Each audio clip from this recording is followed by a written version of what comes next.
Hey, campfire crew, let's get it on.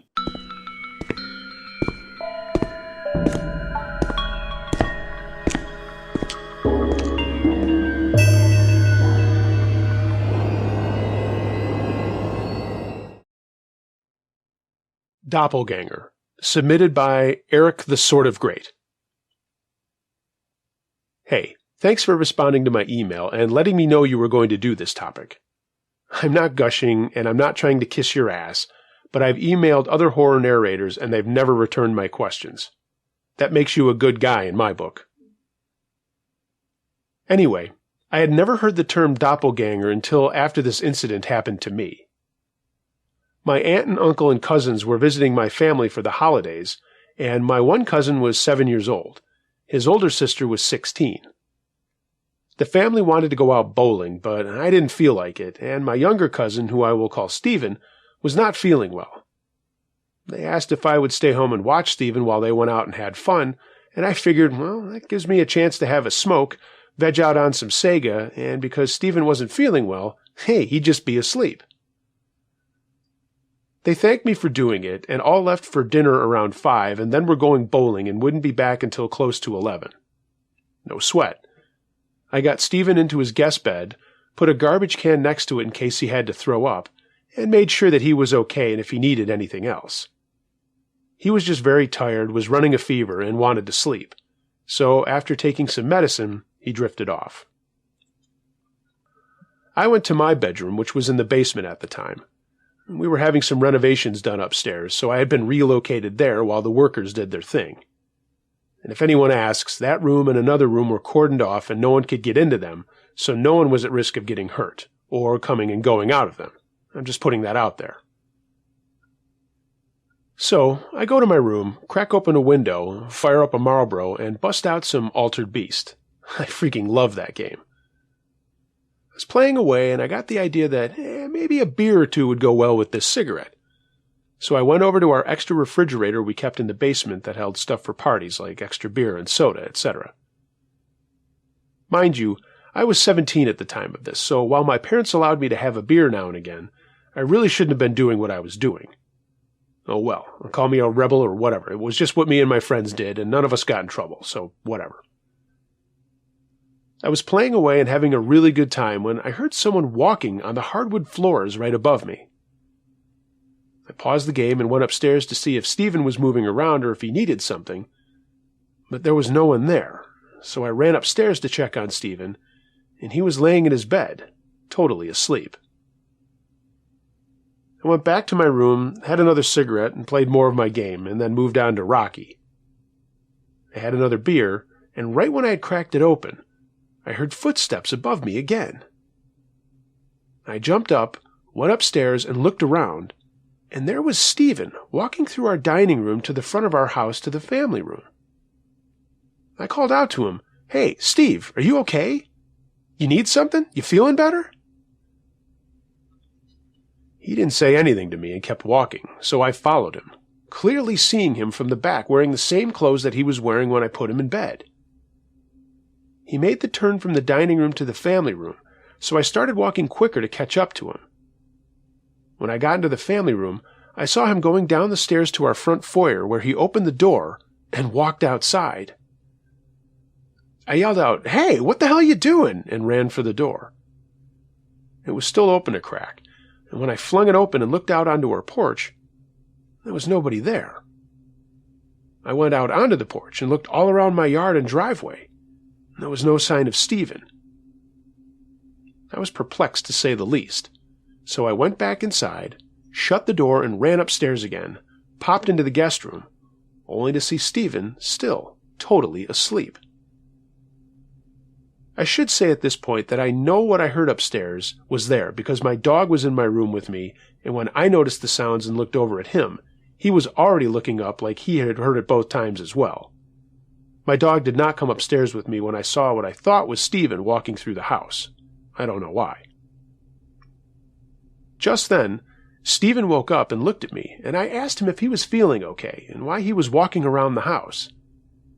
He said he hadn't been walking around the house, and the only time he had gotten out of bed was to go to the bathroom a few minutes after I had left the room in the first place. I just shook my head and asked him if he was okay. He said he was still feeling kind of rotten, so I took his temperature and he still had the fever. I got him some cold water and told him to just rest and again call if he needed anything. He fell back asleep, and that was that. I know some people may say, well, you did have a couple of beers, but no, I had really only had one, and I don't remember beer ever making you see people walking around that are not really there. I, for the life of me, can't explain what that was all about. My family came home later, and I didn't mention it to anybody. As a matter of fact, I never told anybody until just a few years ago, and this happened over 30 years ago. When I did say something, that's when the term doppelganger came up, and I thought, wow, did I see my cousin's doppelganger walking around my house? And from what I've read up on it, doppelgangers are supposed to be forewarners of death. Stephen certainly did not die. He got over his little bout of the flu and is a fine man with a family today. Anyway, I just wanted to share that story. If anyone out there has any thoughts or comments on this, I would love to hear them.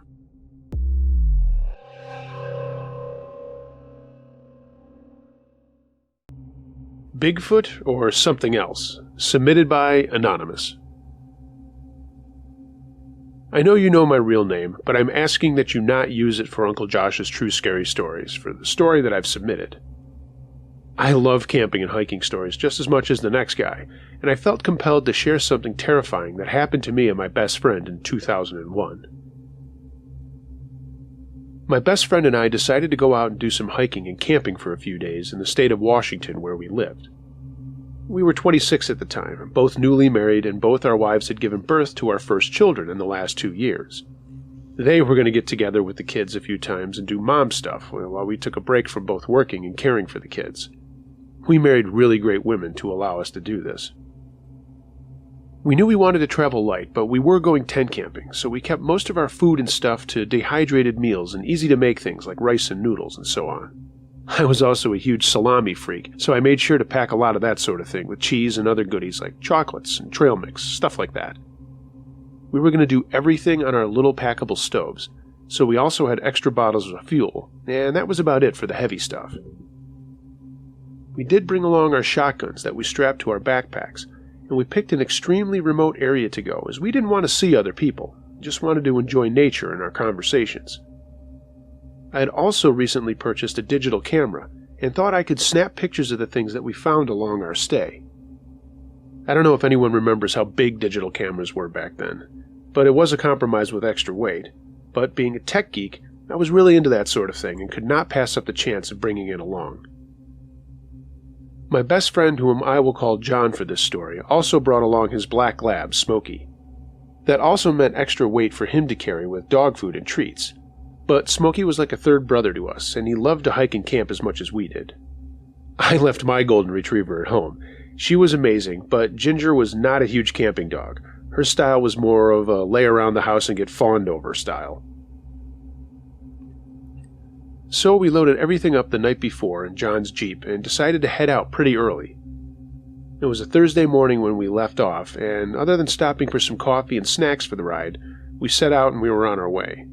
We only stopped one time for lunch, and we just kept talking about how awesome this was going to be and what a blast we were going to have. We got to a spot where we could park and get going on foot, and we were thrilled to see that there were no other cars around. Even in the most remote areas of this country, it seems like there's always some kind of asshole out there that you'll come across to ruin the time that you're having. I'm not trying to be negative, it's just the truth. It's like the old adage, if you get lost, sit down and start playing solitaire, and someone is sure enough to come up and tell you that you've made the wrong move. Our plan was to hike out about 4 hours the first day and camp early, wake up early the next day, and continue on to another spot before staying there for 2 days, and then just doing the reverse to get back to the Jeep. It was gorgeous weather. It was summertime and everything was deep green, smelled amazing, and it was just so cool to hear the sounds of the forest and feel the breeze when you got out of the trees, crossing fields and stopping at the rivers and streams that we came up to clean up and get more water. If anybody cares, I had brought along a supply of iodine tablets for our water supply just in case, But John was also testing out this new water filtration pump that seemed to work pretty good.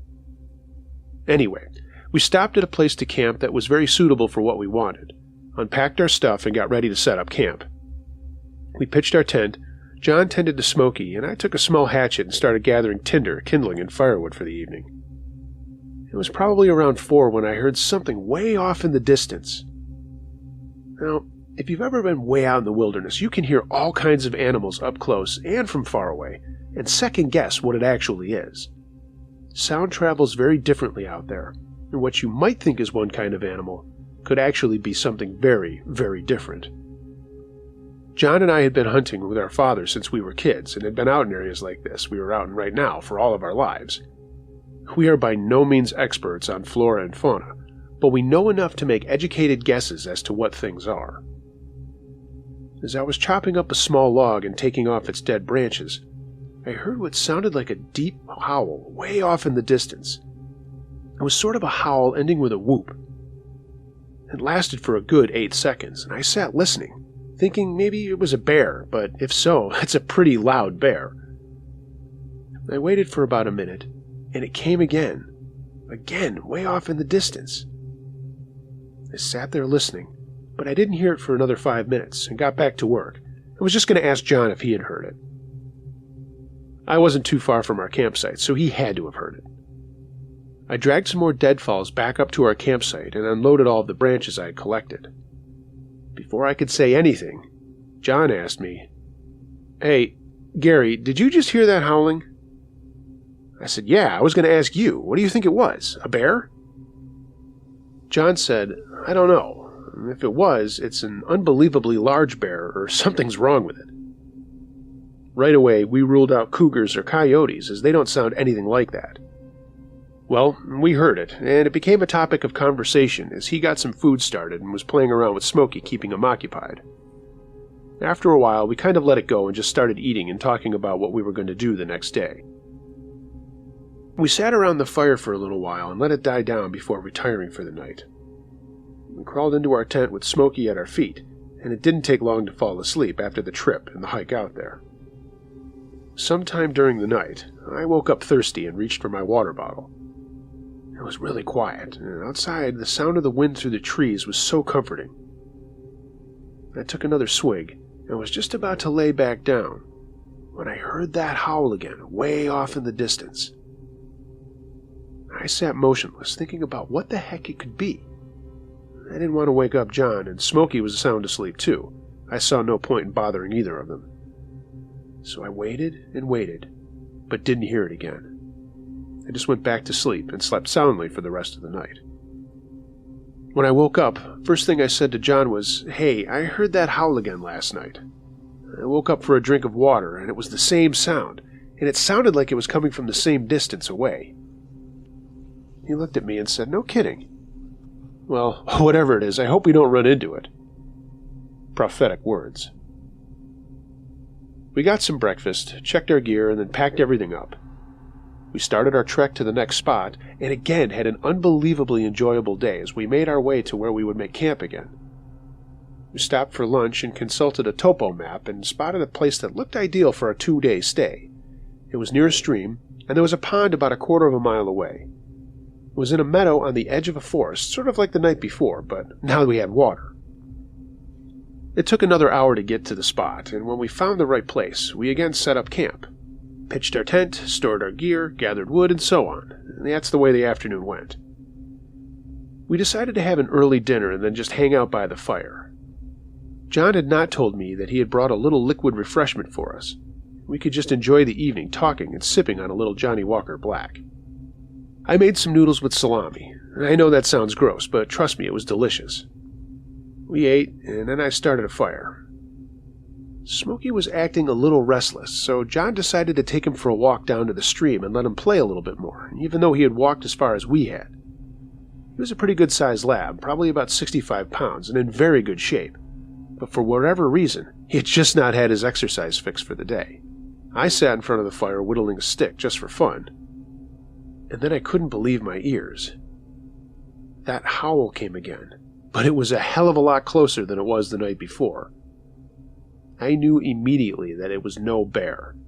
This was no animal that walked on 4 legs. I know that sounds weird, but it had this massive bass to it, and this time, how it ended in 3 distinct whoops. It seemed like all of the other sounds of nature stopped. At least they did for me, as I was focusing my attention on that. I waited for it to come again, but it didn't. However, John came running up with Smokey, and I knew he was about to ask me if I had heard it. Before he could say anything, I said, "Yeah, I heard that." The debate started again as to what it was. And just for precautions, we made sure that our shotguns were ready if we needed them. We weren't so worried about being attacked by an animal, but who knows if some whack job was out there making those noises. I suppose it could have been a man, but in retrospect, and what happened a little bit later, we now know it wasn't.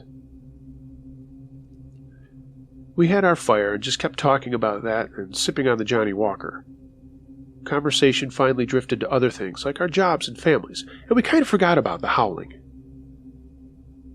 As the fire dwindled and we got ready to hit the sack, I wandered off to commune with Mother Nature, and that's when the howl came again, this time ending with only 1 whoop. But what was new this time was, a little farther away, we heard another howl, a little higher pitched, with no whoop at the end. I hurried up, finished my business, and got back to the safety of what little fire we had left. I gotta admit, I was a little spooked. If this was man-made, well, now that made 2 of them out there in the dark, making funny noises. And really, for what reason would they be doing that? For whose entertainment would it be for? John started nodding his head, and then said, "Gary, I think it's a good idea if we bring the shotguns inside the tent with us tonight."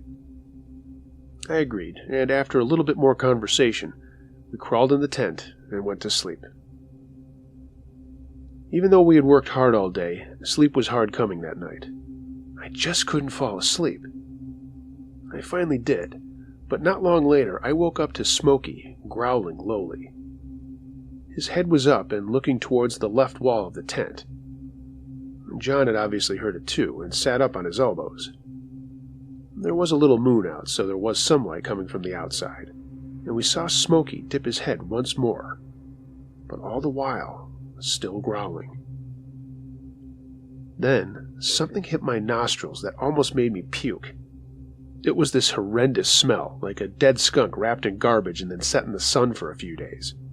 This smelled so damn bad I actually gagged. John had actually pulled out a handkerchief and had placed it over his nose, and even Smokey's nose was twitching. Something smelled like holy hell. We sat listening and looking at each other and wondering what the hell was going on.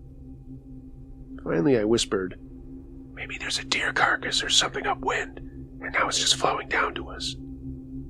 I know that was kind of a weak thing to say, but I didn't know what else to say. John said, "Yeah, maybe that's possible, but even though, I think we would have noticed something earlier today." Smokey stopped growling and started to put his head back down as if he was going to sleep. And that's when the howl came again, this time up close and personal. Whatever this thing was, man or animal, it was not far away at all. And again, we sat there, and finally, John said, "Gary, what are we going to do?" I rolled over to get my shotgun and sit it across my lap as I was now sitting up. "Well," I said, "if something's coming near us, I suppose a few rounds will scare it off." He agreed, and did the same thing as me, picking up his 1187. We sat in silence for what seemed like an hour, and nothing came. The smell had left by now, but we were kind of keyed up, and I decided to stay up a little longer to see if anything would happen, and told John he could get some sleep. As we weren't going to be leaving the campsite for another day, I figured I could just take a nap later that morning or even in the afternoon. I stayed up for another 3 hours listening and frankly waiting, but nothing happened. It was now 4 in the morning, and it would be dawn soon. I was tired at this point, so I laid back down to get a few winks in, and I hadn't been out for more than a half hour when John was violently shaking my arm. I rolled up to say what, and he told me to be quiet.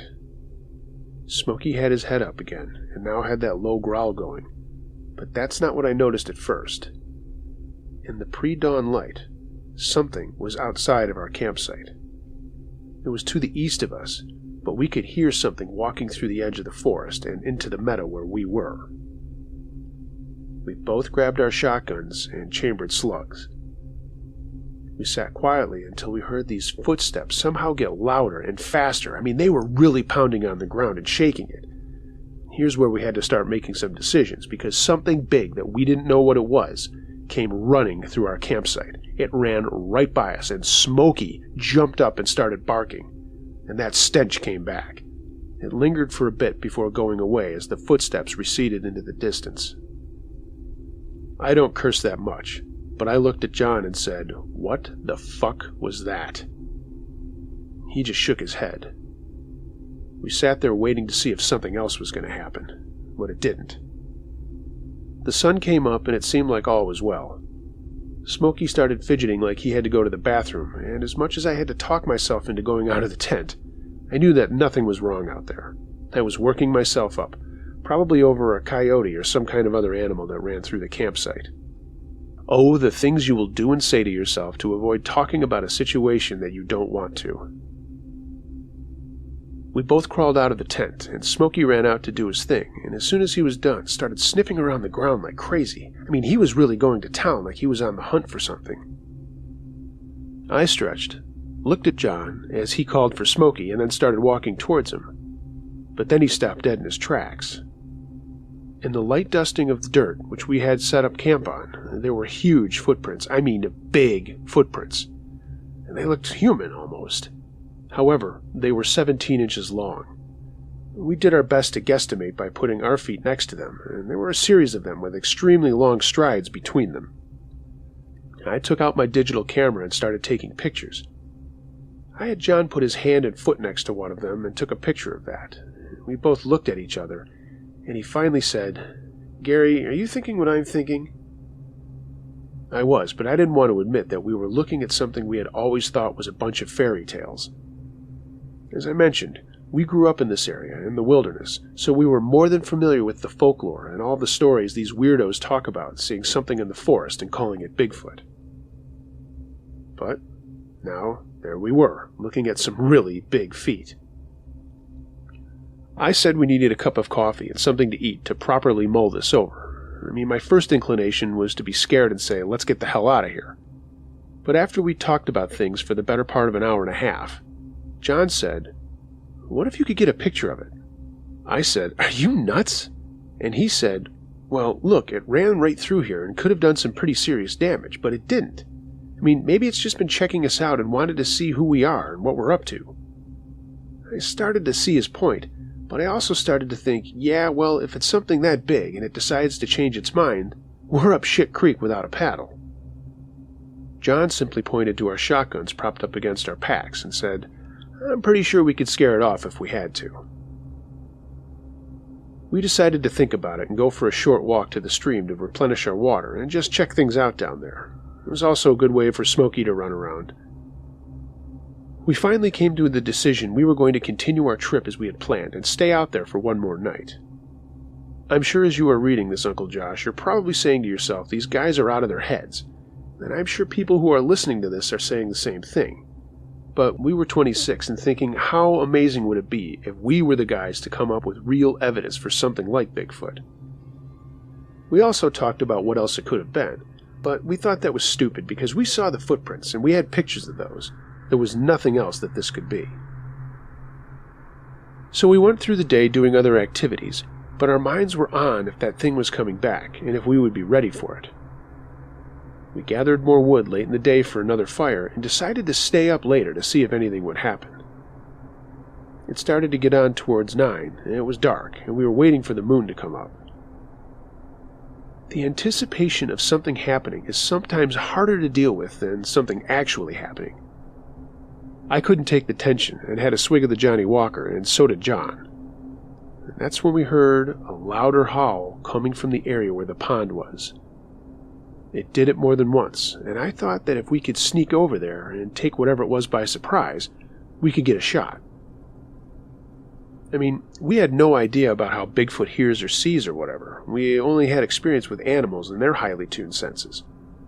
What if this thing was just like a human being that we knew we could sneak up on? We decided we would do that and leave Smokey in the tent. However, that turned out to be non-fruitful. As we made our way towards the pond and hearing the howl once more, Smokey had escaped the tent and started running towards us, and then right by us. He was trying to follow the howl, and for the first time was not listening to John's calls. He was not coming back for any reason. We started running after him, and John kept saying, "Why didn't I chain him up? Why didn't I chain him up?" And I told him, "Don't worry about it." It didn't take us too long to go the roughly quarter mile to the pond when we heard a massive howl, the loudest one we'd ever heard, and then the sound of Smokey crying out, and then the sound of a massive splash in the water. We didn't even look at each other and immediately sprinted towards the edge of the pond. In the dim moonlight, we saw Smokey swimming towards shore, and John frantically calling him back with his commands. Smokey got out of the water, crawled up the small bank, and then ran towards us and immediately sat at John's feet, panting heavily with this crazed look in his eye and foam on his mouth. It took me over a minute to notice the giant figure standing literally 20 yards away from us, just standing looking at us. I couldn't make out any features, just this massive shape. I mean, it had to have been at least 8 feet tall, I could tell that. The moonlight did let us see that it was covered with hair, and I can only describe it as massive. It didn't make any sounds. It just stood there for another minute or so, and then turned around and walked off along the edge of the pond away from us. A few minutes later, we heard the higher-pitched howl a little ways away from us, and then the louder, lower bass howl back, obviously closer to us, as it must have been the thing that we had just seen. I'm not crazy. I know some people who I've told this story to say I am, but John was there too, and whatever it was that happened to Smokey, we can only speculate. But from the way it sounded like whatever this thing was startled by the dog, and either picked him up and threw him or hit him so hard that he flew out into the pond.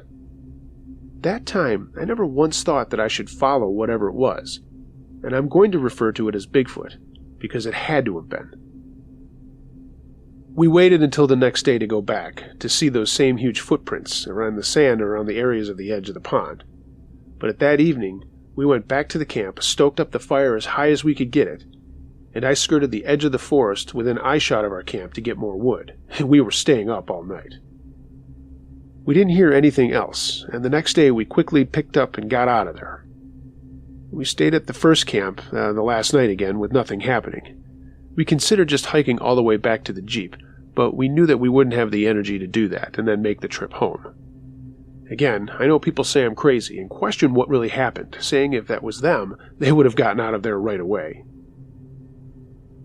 For some reason outside of the fact that it did something to Smokey, it didn't seem like it was violent or looking to hurt us.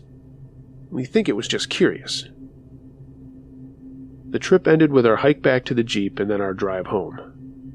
I reviewed the pictures of the footprints, and I did send them to an organization for their thoughts, and they basically just said, "Yep, that looks like Sasquatch. You mind if we share these with others?"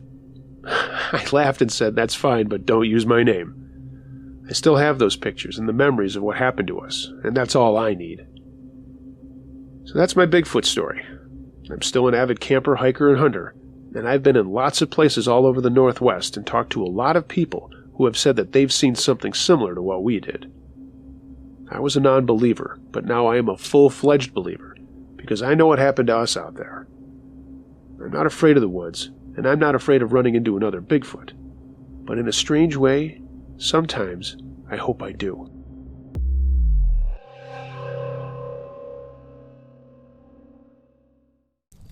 Haunted Object, submitted by Hazeltine. Most of my life, I was an extremely skeptical person. I'm not talking the skepticism people on those ghost shows claim that they have, when you know full well they've bought into the paranormal hook, line, and sinker. I was raised in the Catholic Church, but never believed a word of it, and even though I went through the motions because my parents wanted me to, even then I was strictly an atheist. I had lots of friends who had what they claimed to be paranormal experiences in their house or wherever, and I did not discount their experiences. I wasn't there. But I was also the first to tell them not to jump to conclusions and to think things out rationally and look for a rational explanation before going to the paranormal as an answer.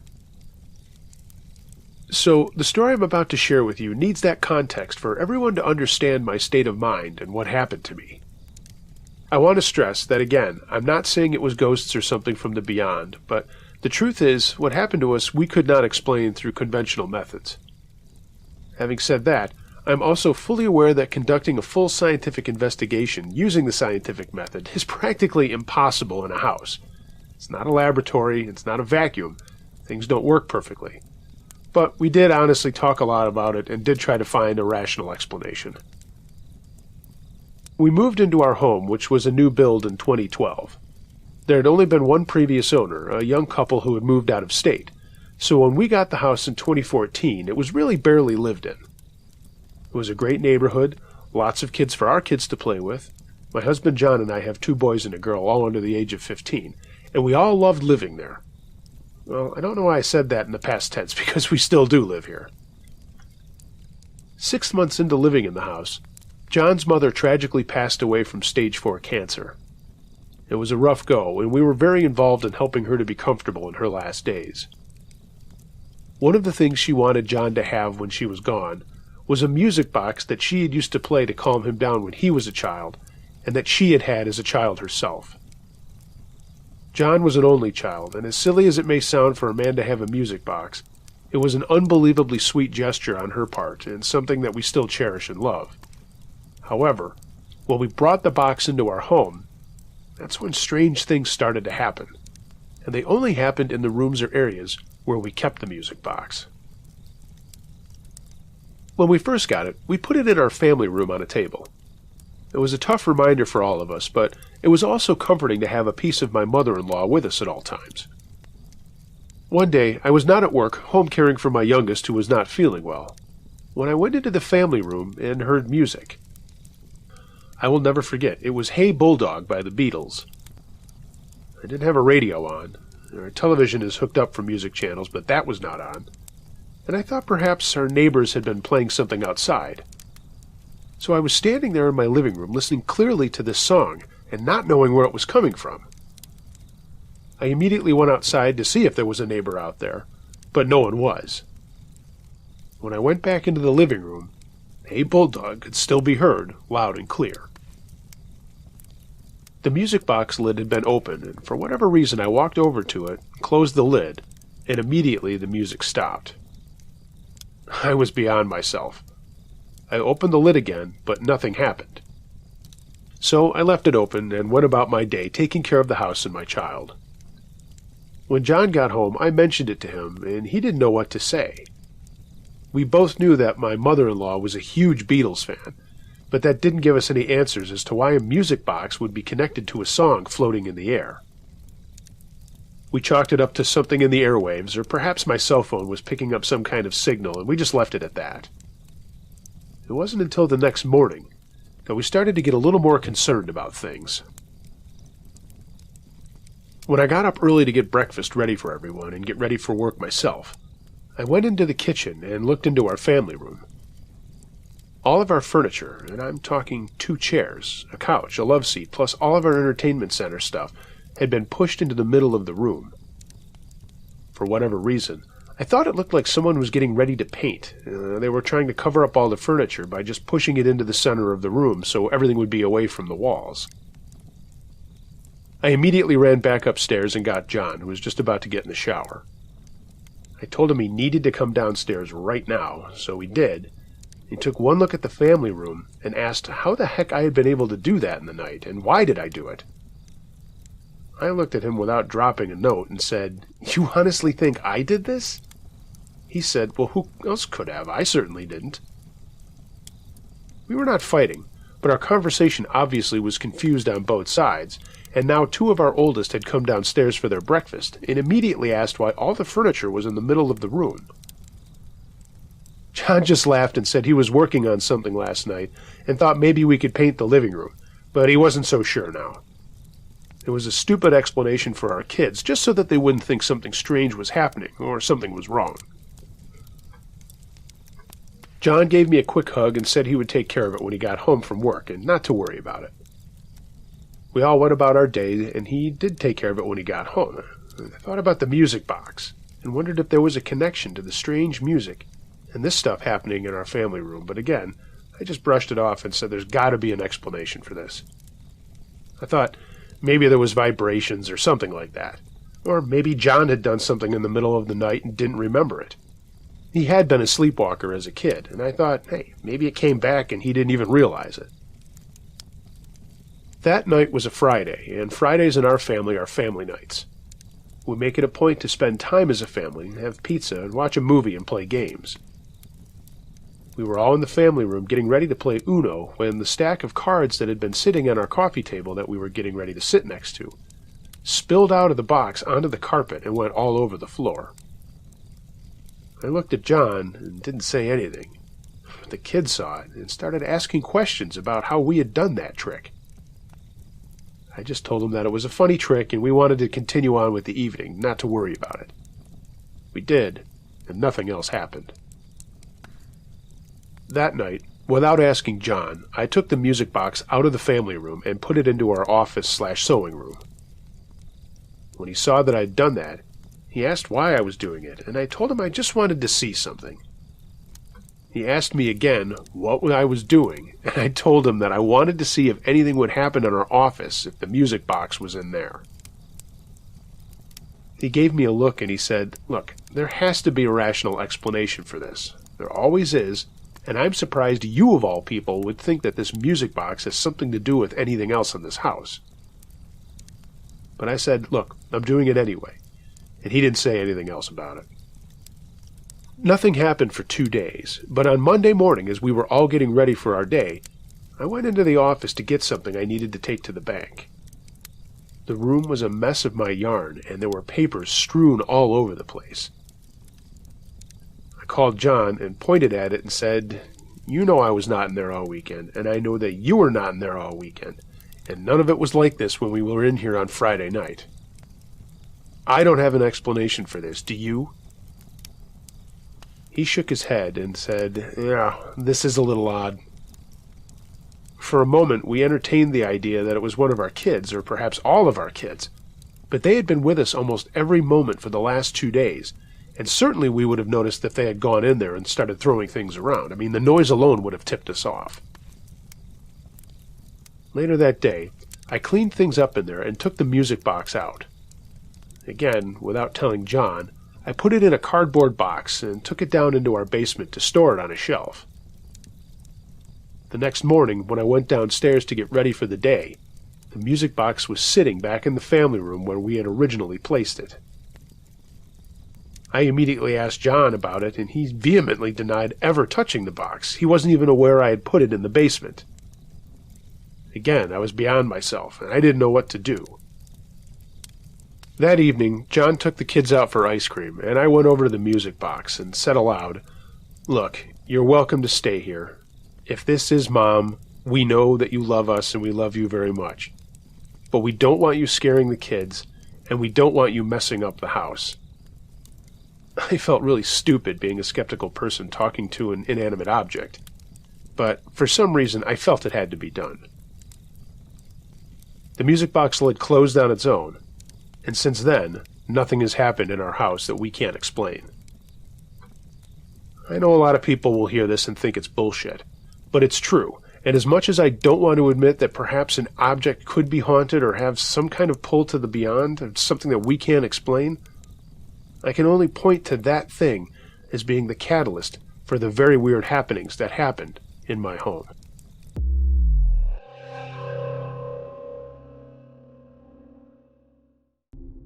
Insane College Roommate, submitted by Jackie. Here's the obligatory, my real name isn't Jackie, but it is for this story. When I went to college in 1996, I was assigned a roommate that I did not meet at orientation. They did give us each other's phone numbers, and we talked over the summer about who had what worked out for the room, but that was all about the interaction I had with her. I'll call her Jenny. I had a microwave, she had a TV, and we figured we'd be pretty well set, and we were excited to meet each other and start our freshman year. Everything was fine for the first few weeks, but then I started to notice the strange habits she had. She would ask to borrow clothes, which normally I wouldn't care about. By this time, we knew each other a little bit, but I started to notice that she was borrowing things that she should not have been borrowing, like my bra and panties. I mean, a sweater is one thing, but your underwear is really creepy. Not wanting to create a whole thing out of it, I just told her that I wasn't cool with her doing that, and if she would please stop. I didn't care if she raided my closet for anything else. She apologized, and we moved on. Not long after that, though, I was up late studying at my desk with my desk light on and my headphones on, doing my best to not disturb her as she had gone to bed earlier. When I got up to get a water out of our mini fridge, she was sitting on the edge of her bed, just staring at me. I had no idea how long she had been doing that, but it was freaking me out, and I asked her if she was okay. She said, "Yeah, I'm fine." And I asked her, "Can't you sleep?" And she said, "No, I was just looking around the room." What the fuck? I didn't say anything else and said, "Well, I'm going to go to sleep now." I went and brushed my teeth and then got into bed. The next night was Friday night, and a bunch of the other girls on our floor of the dorm we were living in were going to a house party. You know, the red Solo cup for $3 and all the bad beer you can drink. I wasn't dating anyone and had no interest at that point in time, so I wasn't really showing myself off to any of the guys there, but was still mingling and chatting with everyone. Jenny most certainly was looking for a guy, and she ended up hooking up with one of the guys who was an upperclassman that lived in the house hosting the party. I left the party with my floor mates and went home to crash as I was more than a little tipsy. But about 5 in the morning, my dorm room door opened, and Jenny came stumbling in with a huge smile on her face, and not wearing any shoes. It was so early, I didn't say anything, but she came right over to me and said that she had had a great night and held up a baggie. I kind of mumbled to her, "What the heck is that?" And she just gave me that huge smile and said, "I blew Tony," and held up the bag. She had spit his stuff into the baggie and brought it home with her. I was beyond horrified and simply said, "Oh," and rolled over and went back to sleep. She passed out on her bed. I couldn't really sleep, so I got up to go for a run to cleanse the beer I had put down at the party. I did a loop around campus, showered, and then met my friends in the hallway to go to breakfast.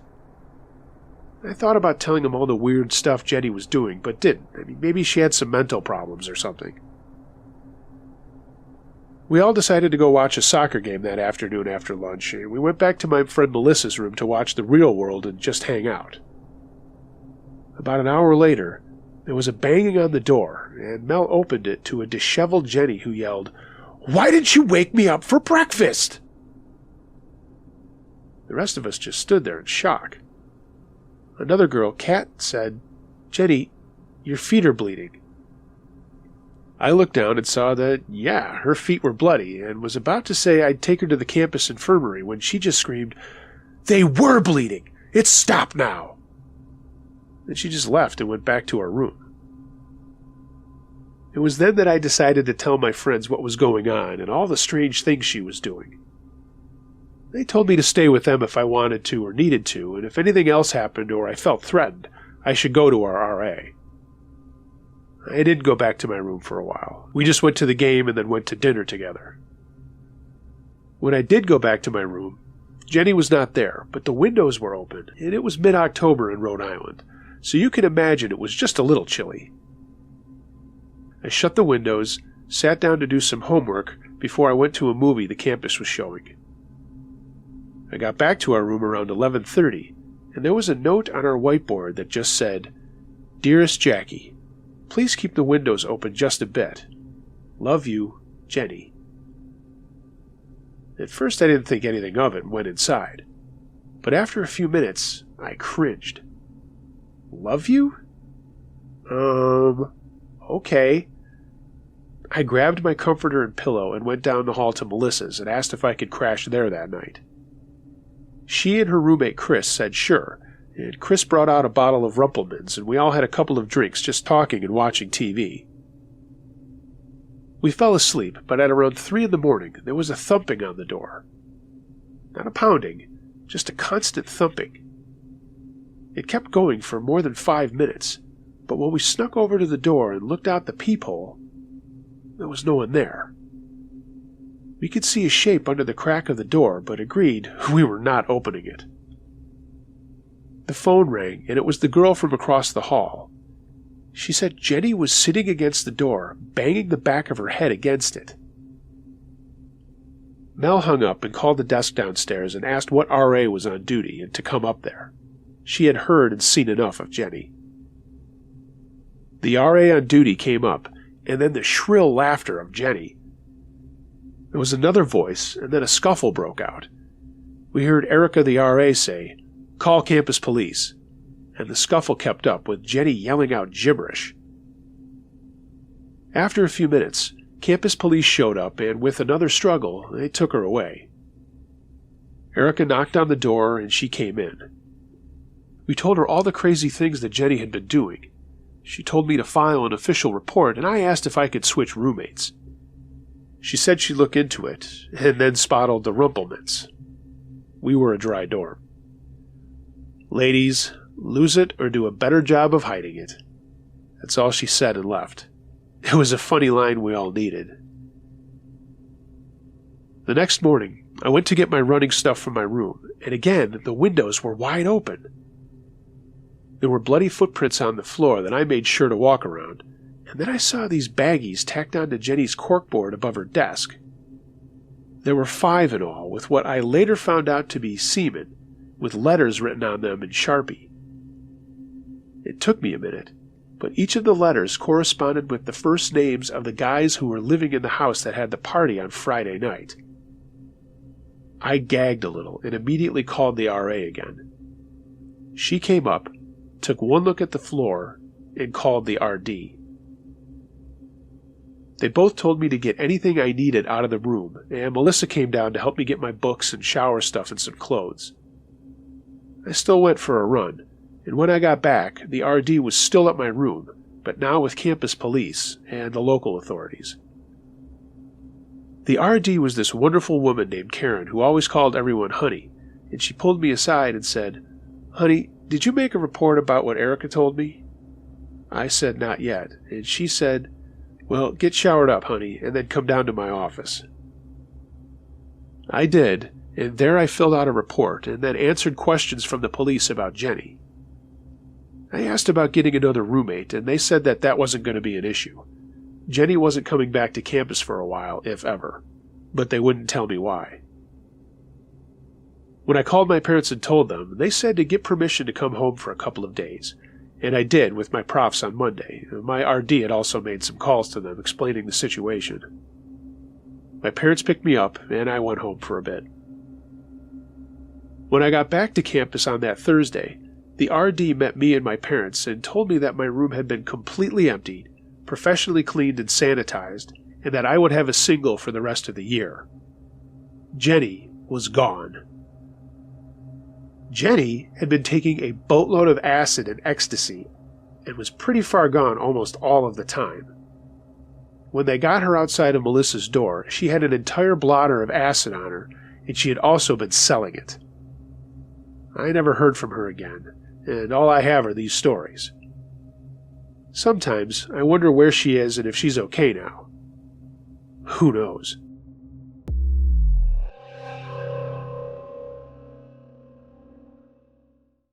School bus driver, submitted by Skids. My parents had their second child when I was well into my teenage years. My little sister, the whoops kid. I say that jokingly because my parents love her dearly, and so do I. When she was in first grade, I started taking her to school in the morning because my job was close by the school. It made more sense to do that than to have her waiting around for the bus. I was happy to do it, and I would play music for her and make her laugh before she went into her school. My mom or dad would pick her up at the end of the day because they also had jobs that were allowing them to pick her up and not have her waiting for the bus.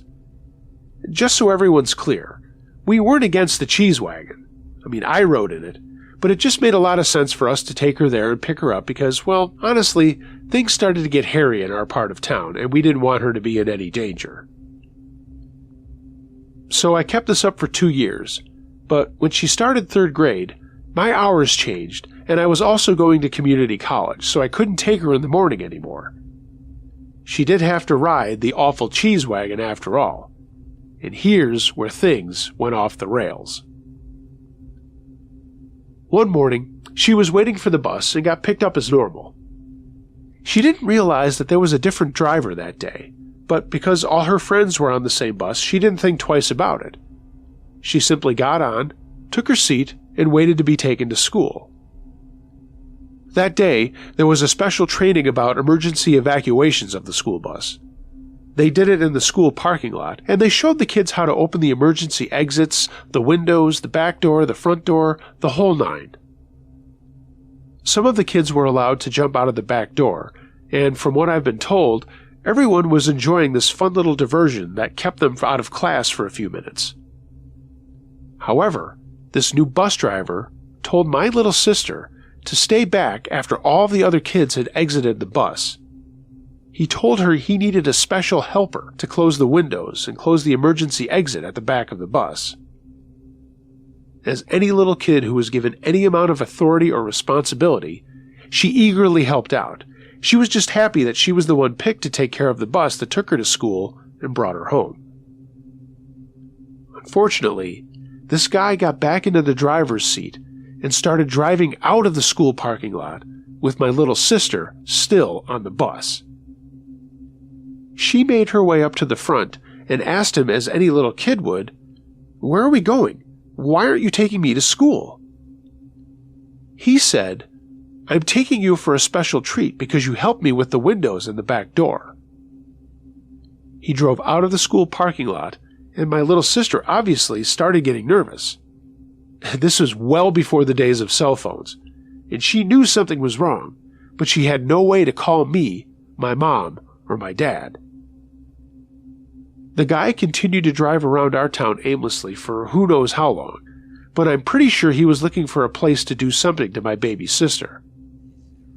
When she didn't show up in her classroom, the school called my dad to let him know that she didn't get off the bus and wanted to know if she was sick or if something else was wrong. Well, the school didn't call my parents. I happened to be home still. I happened to answer the phone, and I knew immediately something was wrong. I called my father, who was kind of hard to reach because he worked in a manufacturing plant on the floor and was not easily accessible. Before he could call me back, I hopped into my car and started looking for my baby sister. I drove her normal route to school and then started going up and down all the side streets, trying to see if maybe she was walking, or if something happened, or for whatever reason she was no longer on the bus. After about 15 minutes of looking for her, I saw her normal bus drive by me at a four-way stop. I immediately got behind it, cutting off some people, and I'm sure I pissed them off, but oh well, I was on a mission. I followed her bus for about a quarter of a mile and saw her feet walking up and down the bus aisle. I knew something was wrong. And to be honest, I wasn't 100% sure it was her, but I still saw those little feet through the little window at the back of the emergency door. The bus eventually drove into a parking lot and stopped. I followed it in and stopped my car, and to this day I am 100% sure the bus driver had no idea I was behind him, which was to my advantage, as you will see. I didn't know what happened right away, and after the incident, my baby sister would tell us what had happened, and she told my parents and the school and the police as well. The bus driver stopped the bus, got out of his seat, and walked down the aisle and grabbed her. He tried to take her clothes off, but was fumbling with her while she was screaming because she had a backpack on. Holy cow, I remember it was a Ms. Pac-Man backpack. I had gotten out of my car and only heard her terrified cries. The dumbass driver had left the door slightly ajar, which allowed me to push it open when I kicked it and get into the bus. I got on, ran up the steps, down the aisle, and flew at the guy, got him in a stranglehold and yanked him off my baby sister and threw him into one of the seats. My poor baby sister was crying her eyes out, and while I was wailing on this fat piece of shit, I was telling her it was going to be okay and that I was here for her. In hindsight, I should have just taken care of her, but I was so pissed off that this piece of shit was going to do something to my baby sister. It felt like 2 hours, but it was probably 30 seconds before the police pulled up, jumped on the bus, and pulled me off the guy. They hauled me out of the bus. A female police officer got my baby sister, and a couple of other officers stayed on the bus with that piece of shit. Not much longer later, my dad pulled up and started asking questions about what was going on. Long story short, they let my dad take my baby sister home, let me go, but when they took that piece of shit off the bus, he looked worse than when I left him there. I'm pretty sure the cops had a fun time knocking him around. Hey, I'll say this. I'm not a huge fan of cops, but that day I was thrilled that they decided to have a little bit of justice on that fat piece of shit. The last we heard, that guy spent 2 years in jail, and that's all we know. I hope to God he is not driving a bus or in a job that has anything to do with kids. To be honest, if he was, I would not hesitate to follow him again, track him down, and beat the shit out of him all over again.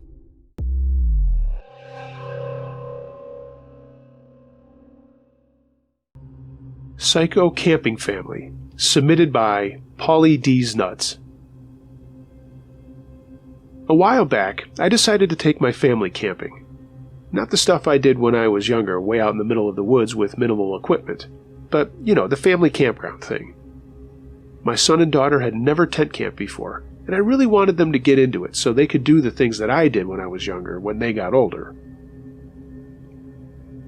I still live in the area that I grew up in, and chose a campground that my parents took me to when I was a kid. Super nice place with lots of things to do, and lots of campsites. I checked all my gear and actually put my tent up in my backyard to make sure that everything was still in good shape, and it was. Everyone was excited to go, so I made reservations a couple of weeks in advance before to make sure that we were on a loop that didn't have tons of people, but still had some. I hate overcrowded campgrounds, but I was also hoping to have a couple of other families in a loop, so maybe my son and daughter would find some kids to play with, and my wife and I could just relax and wouldn't have to entertain them all day long. So, I loaded up the Suburban the night before we were going to leave, told everybody we were going to be leaving midday, and to make sure that they had everything else they wanted to bring. And in that case, my kids, that meant their handheld devices. My son had just gotten a PSP, and he was all about that. His younger sister had a Leapster or Frogster or something like that my wife bought her. Anyway, I should mention that my son was 10 years old at the time, and my daughter was 8. So, with extra batteries and a vehicle full of gear and food, we set off for the hour drive to the campground. Everyone was in high spirits. The weather was awesome, and we were looking forward to some hiking, swimming, canoeing, and just hanging out in the forest and enjoying everything about this really cool place. We checked in with the forest ranger and drove to our loop and backed in. I immediately got my son to help me pitch the tent, while my wife and daughter unloaded the rest of the stuff. I was very happy with our site selection, as there was a picnic table, and we had a pop-up shelter to go over that to keep out the bugs. And there were a few other families, too, some with kids my son's age, some older. There were about 12 sites on our loop with a bathhouse and a little commissary about a quarter of a mile away in case we ran out of one thing or another. We were planning on staying the week, and I knew we would have to refill our provisions at a bigger store outside of the campground. But I'll tell you what, that place was a meeting place for a lot of the kids, and it did save my butt a few times with things that I forgot to pack. The first night was awesome. We had a campfire and everything was really great. We were enjoying hot dogs over the fire and s'mores afterwards. My kids were just having a blast hanging around our campsite and exploring the little creek that ran behind it. On the second day, my son saw some kids playing kickball, and they were his age, so he asked if he could go over and see if he could play. I said, of course, and just be careful. My wife and I are always conscious of where our kids are, and what they're up to, and who they're hanging out with, but we're not helicopter parents, and we do allow our kids to have a little bit of freedom. My daughter at that time, not so much, but if my son wanted to go where I could actually watch what he was doing, and I was all for it. The more friends you can have, especially in a place like that, the better off your time is going to be. So, off he runs to make some new friends, which I was super happy with. That afternoon, I was happy to just sit in a chair reading a book, having a beer and looking up every once in a while to make sure my son was okay and having fun. He came back in the afternoon for a snack and told me about the cool kids that he had just met. I told him that I was really happy for him. It's not that he had a hard time making friends, but like I said, when you're on vacation, I do remember it being a little difficult to just introduce yourself to a bunch of strangers.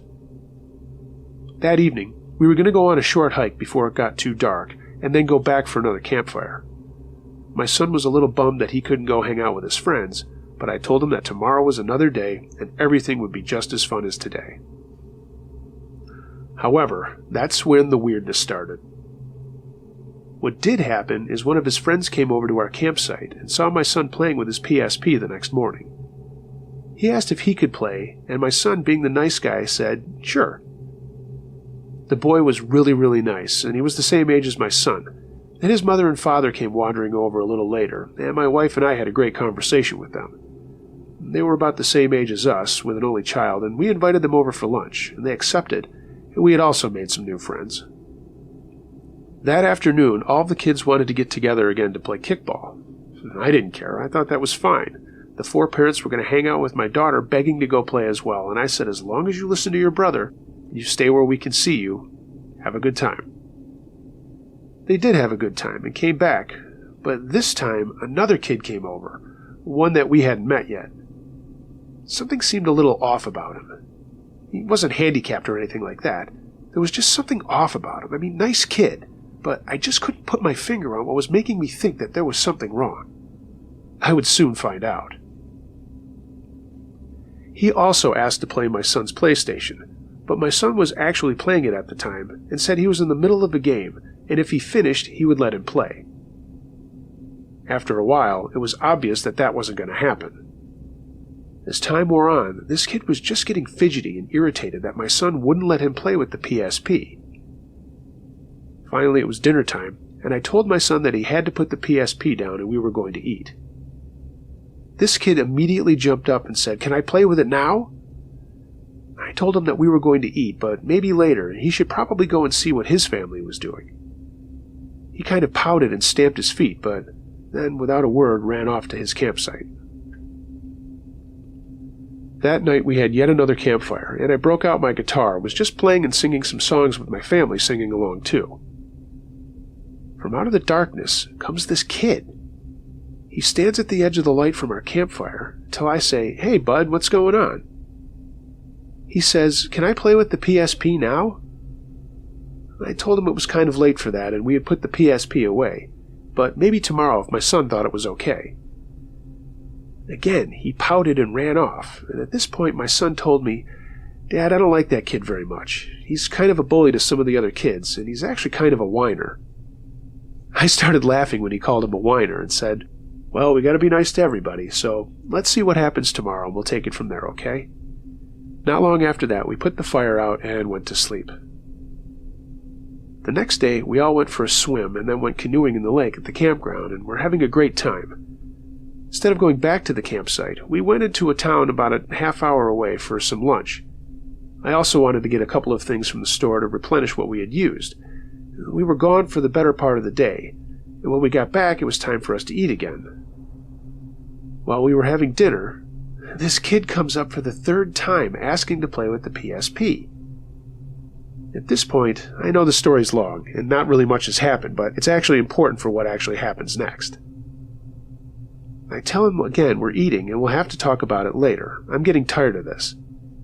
This time the kid says, "I don't fucking believe you. You've been lying to me this whole time. You're all a bunch of assholes." And then he took off. Now, I swear around my kids probably more than I should, but all of us were shocked with the mouth on this kid. I didn't know who his parents were, but if I found out and bumped into them, I was going to say something.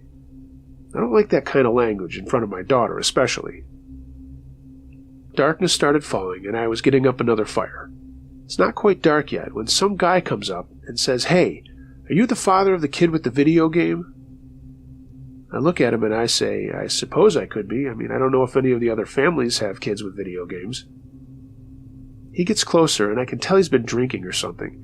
He's kind of stumbling a little bit, and he's slurring his words. He says, "Okay, I'll be more specific. Are you the father of the kid with the video game who keeps promising my kid he can play with it?" And I said, Oh, yeah, I have told him that, but we've been busy and we've been doing other family things, so we really haven't had a time for him to play with it. The guy says, well, there's no time like the present. Why don't you give me the game so my kid can play with it? I can't remember how much I paid for the PSP, but I'm sure it was more than $100 at least. I just say to him, I'm not really comfortable handing over a video game system like that. If we can work something out tomorrow, let's do that. This guy is now in my face, and he again says, well, like I said, there's no time like the present, and I think you should hand over that video game. I'm not going to be Mr. Nice Guy anymore. I tell him, step back, out of my face, and it's a good idea if he went back to his campsite. He says, what are you going to do about it? And I say, look, we're both adults. We're too old for that kind of stuff. I just think you better go back to your site. He just kind of looks at me as if he's thinking about shoving me or taking a swing, but he doesn't say anything other than muttering under his breath, asshole. Then he leaves. I'm thinking, okay, that's over. Let's get on with the night. But no, suddenly here comes a woman who we figure out pretty fast is this guy's wife. I say hello, and she walks right past me and goes up to my wife and calls her a bitch and says, why won't you let my kid play with the video game? My wife says, number one, don't talk to me like that. And number two, I've just decided your kid is not going to play with the video game ever. Now get out of my campsite. My wife's kind of a badass. I try to keep things cool. This woman also looks like she's trying to slap my wife or something, but then walks away. My wife comes over to me and whispers, I think they're either drunk or high or something. And I agree. I mean, something was definitely off with the entire family. So I say, what are we going to do? Let's just have another fire tonight. And we did. More s'mores, and I swear to God, my kids probably gained 10 pounds that week just from the sweets. Later that night, we had gone to bed, but sometime after midnight, I can't remember exactly when, I heard something or someone rummaging around our campsite. At first I thought maybe it was raccoons or, oh God, I hope it's not a bear. But it could be, so I grabbed my flashlight, and without trying to wake the kids or my wife, I go to the door of our tent and slowly unzip it so I can look outside and see what's going on. It's not a bear, it's not raccoons. It's the shape of a guy who's going through all of our stuff. I snap my light on and say, hey, what are you doing? It's the guy. He freezes and then kind of stands up with a what are you going to do about it look on his face. I get out of the tent, and I'm just in my boxers holding a flashlight, and I say, I think you really need to go back to your campsite right now, or I'm going to call the forest ranger. He sort of laughs and pulls out a frickin' knife. He says, I think you better hand over that video game right now. I'm taken aback, and by this point, my wife is awake, and I tell her to call the forest ranger right now. She says something about not knowing the number, and I'm short with her, and I say, it's one of the last ones on my phone, just do it. I walk over to this guy, and I tell him, look, buddy, I've been really nice about all this, but I'm telling you right now, if you don't get out of my campsite, I'm going to hand your ass to you. He makes another stupid laugh, and the next thing I know, I'm seeing stars. I did not see his wife standing off to the side, who hit me upside the head with a log. And I fell down, dropping the flashlight, putting my hand up to my head to get my bearings, as this guy starts walking towards me, waving the knife, saying, give me the video game. At this point, the fog is starting to clear from my head, and I'm on my knees, so I jump forward, getting him at his knees and dropping him to the ground. I'm now on top of this guy who stinks to high hell, who's got a knife and keeps yelling out, what the fuck is your problem? What the fuck is your problem? I can sense that his wife is coming up behind me again, and instinctively I stick my foot out, and she tripped over me, falling right behind us. I get out of this guy's grasp, but I can tell that he is really hammered because he's not putting up too much of a fight. I take a good shot to his jaw and lay him out flat. He's on the ground on his back, making that little snorting noise people make when they get knocked out. I scramble to my feet and see his wife also scrambling to hers, and now she is screaming bloody murder that I killed her husband. I yell at her to calm down. He's not dead, he's just knocked out. She doesn't seem to care and lunges towards me, still holding onto this log. So I kind of sidestep her, put my foot out and trip her, and as she's going by, I grab her by the back of the head and slammed her down on the ground on top of her husband. Now, I don't believe in hitting women, but I was not going to get hit by a log again. Adrenaline is flowing through me, and I'm totally freaking out. I don't fight. I hate fighting, but I knew I had to do something in this circumstance. Now my wife is out of the tent, screaming and crying, and I yell at her, "Did you call the fucking forest ranger?" Then I immediately apologized for swearing and yelling, but by now other people are coming out of their tents and shining lights around and asking what's going on.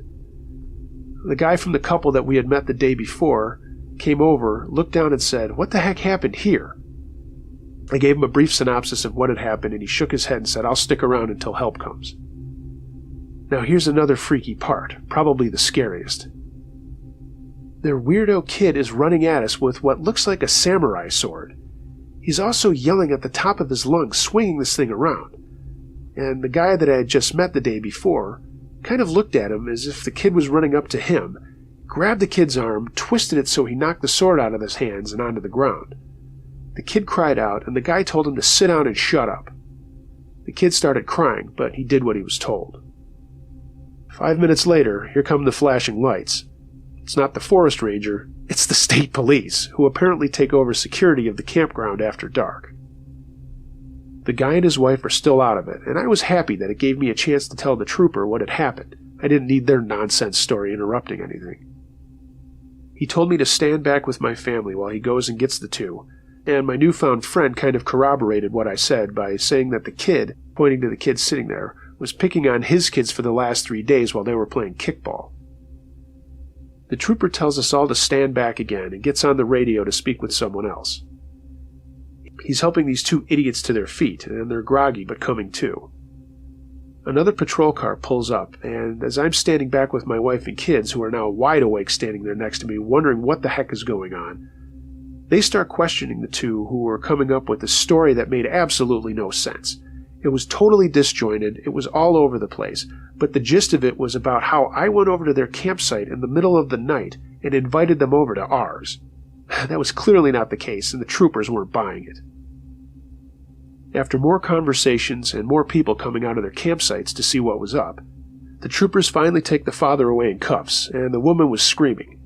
They advised her to take their son back to their campsite for the night, and that they would be back to speak to her tomorrow.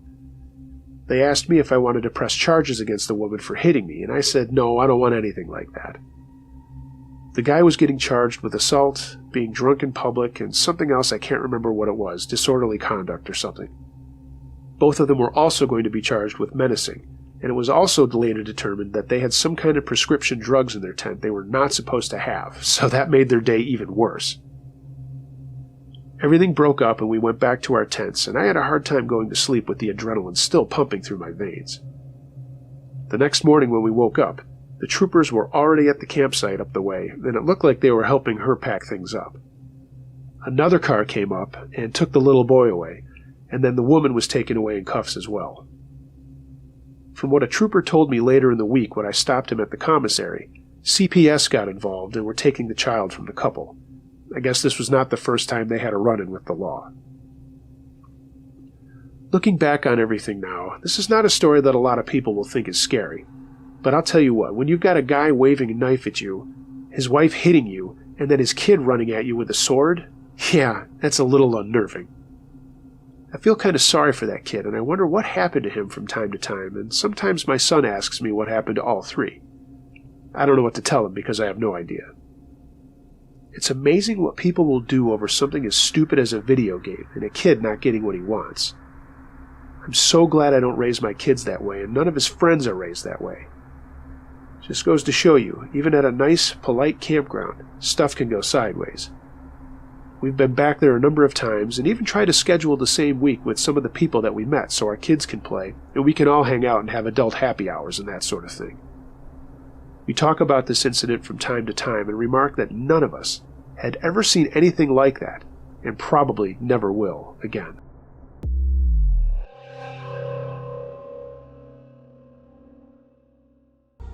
When I was a kid growing up in the late 90s, one of my best friends lived in a rural part of town.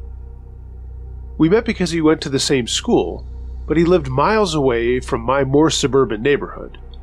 We're still friends to this day, and we still talk about what happened on this night. We decided to have a camp out in the woods behind his house.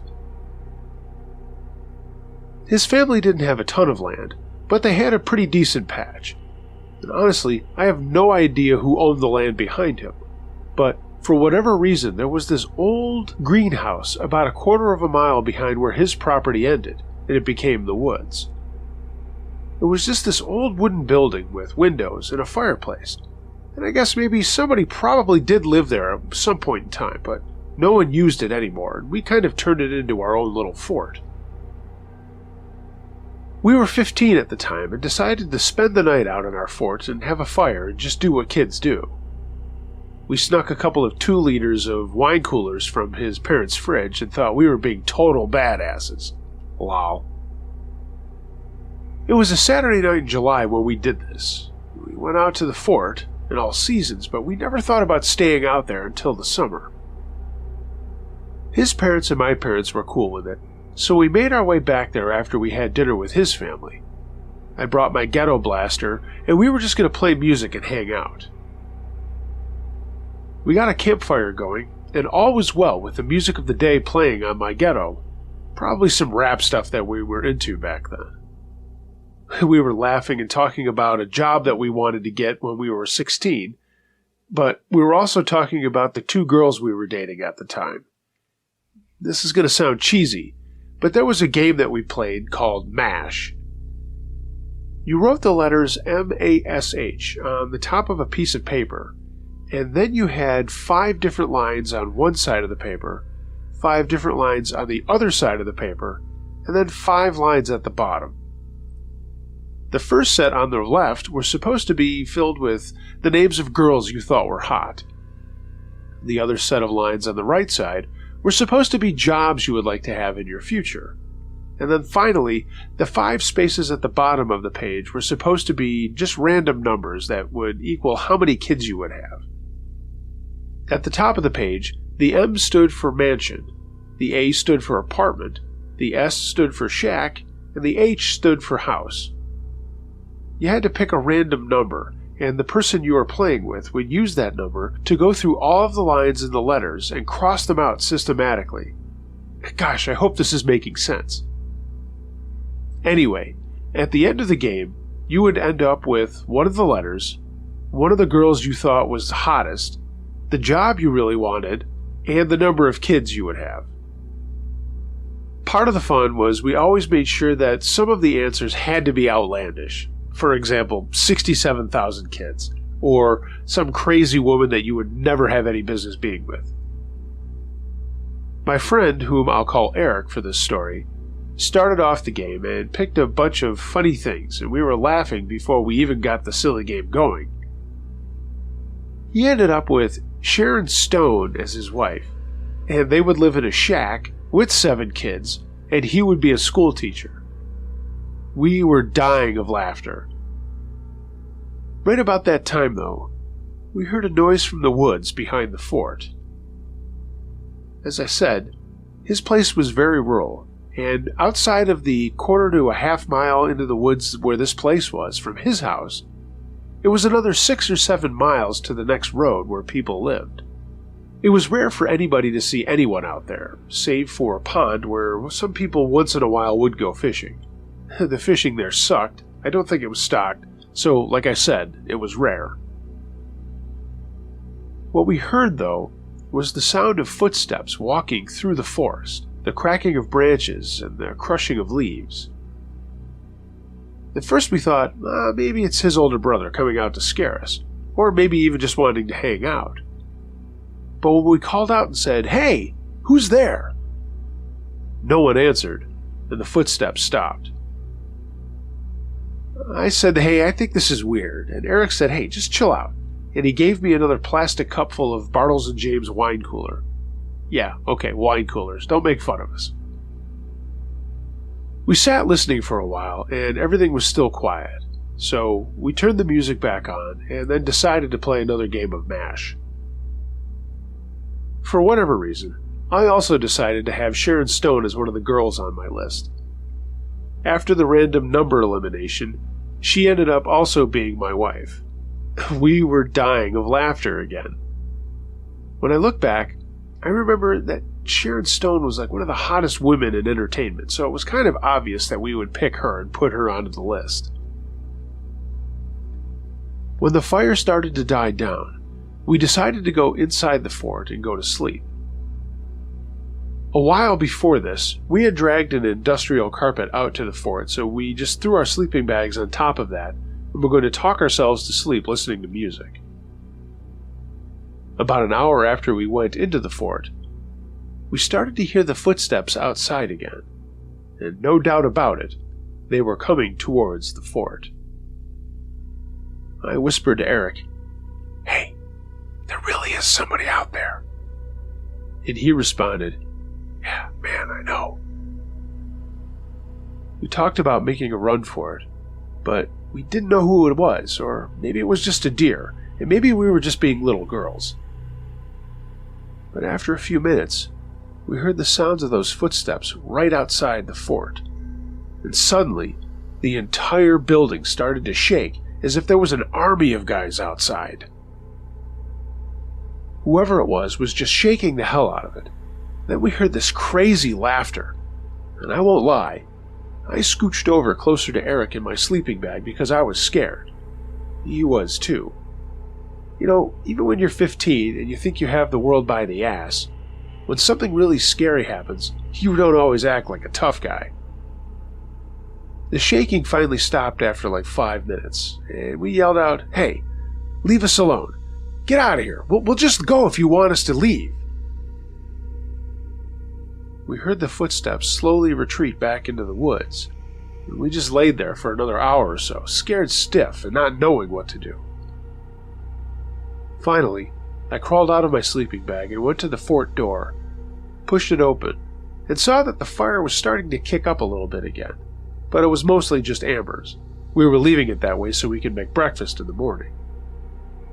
But what terrified me was what I saw on a tree right next to where we were having our fire. Impaled into the tree with an old rusty trowel was a piece of paper, and on the piece of paper was written in a very childish scrawl, "You both can't be married to Sharon Stone." I went back into the fort to see Eric getting out of his sleeping bag and told him we needed to get out of there. And we did. We put out the fire and then ran back to his house and slept on the back porch. In the morning, his father came out and said, "Hey, what happened to sleeping at the fort?" We told him what happened, and yeah, he saw the old garden trowel or whatever stabbed into the tree and what was written on that note.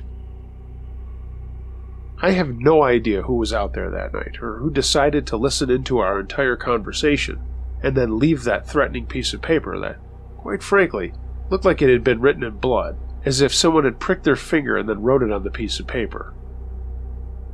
I never went back to that fort, and neither did Eric. If I recall correctly, his parents forbade anybody from going back there.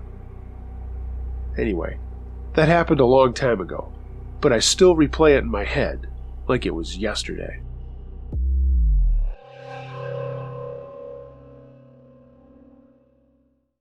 The New Guy, submitted by Onerous45.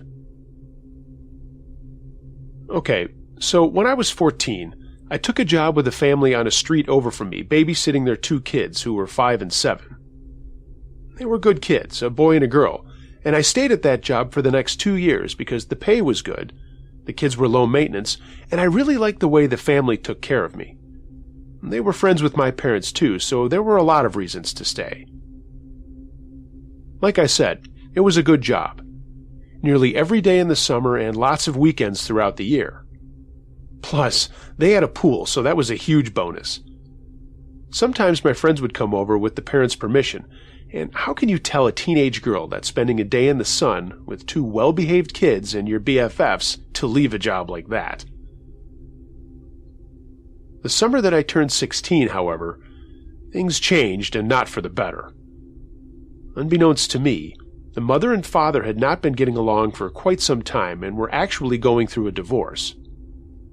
Long story short, and I found this out later, Mom had been cheating on the father. He left the house, and I'm sure it was not an easy time, but it was about to get weirder and scarier for me. In June, a new guy, I presume the man the mom was cheating with, started to spend a lot of time at the house and would sometimes show up when I was babysitting, looking for the mom. That was a little red flag, but without jumping to conclusions, I was wondering why he would stop over in the middle of the day when he had to know the mom was at work. After a couple of times of this in the same week, one of my friends brought it up as odd. Just as she was saying this, she looked over my shoulder, and we were sitting out by the pool watching the kids play with their floaties, and she said, "He's here, and he has a camera." I popped up, and there he was at the gate by the side of the house taking pictures of us. He realized we saw him and immediately came over, trying to tell us he was taking shots of the backyard for a landscaper. He was doing it as a favor for the mom.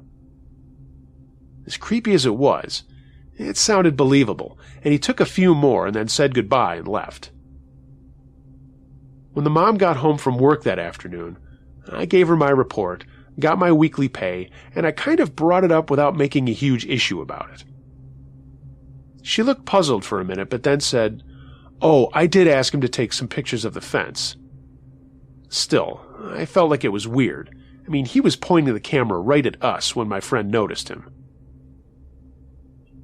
I didn't go back to babysit until that Monday, and not much happened over the weekend, except a strange account tried to connect with me on my Twitter and Snapchat. I didn't recognize them, but my friend called me Sunday to say the same thing happened to her. She did accept and said it was some guy from our school just trying to connect over the summer. Okay, fine. Monday came, and I got back to my little guys, and all was well. I brought them inside from the pool to play some games while I made them lunch before we did our summer reading and took a nap. And while I was making sandwiches, I saw an envelope of photos on the counter. Two things took me aback. One, who develops photos anymore? And, I wonder if those were the ones the new guy had taken. Curious, I opened the already opened package, and it was the fence and stuff. However, I looked at the thumbnail strip, and there were a whole bunch of photos of me and my friend. One of them was of me bending over, and my swimsuit, was crawling up there, if you know what I mean. My stomach was in knots, and I put everything back, and I was going to tell my parents about this, as well as the mom, and I couldn't figure out who to tell first. I know, I was just a kid. For the rest of the afternoon, that was all I could think of despite taking care of my kiddos. We were out by the pool when Mom came home, so I decided to tell her about the photos. I simply went to the package, but when I went to get the thumbnail strip, it wasn't in there. I made up some stupid excuse about a part of the fence I thought looked like it was falling down and just got out of there. Where the hell did that strip go? I called my friend and told her about it, and she didn't really know what to tell me. I was getting weirded out and couldn't tell my parents or the mom if there was no evidence, so I just sat on it and tried to get on with the summer. That weekend, the mom asked if I could watch the kids last minute that Saturday night. I was on the fence, but when she said $100 for the night, I couldn't say no. She had a work party she forgot about and would be back around midnight. 5 hours and $100? Yeah, not turning that down. In retrospect, I wish I had. I got to the house, played with the kids, and then got them to bed after doing the Disney thing, and then went back to the couch to text my friends and watch TV on in the background. It was about 11 o'clock when the back door opened, and in came the new guy. He came over to me asking about a specific jacket that the mom had asked him to come home from the party to get for her.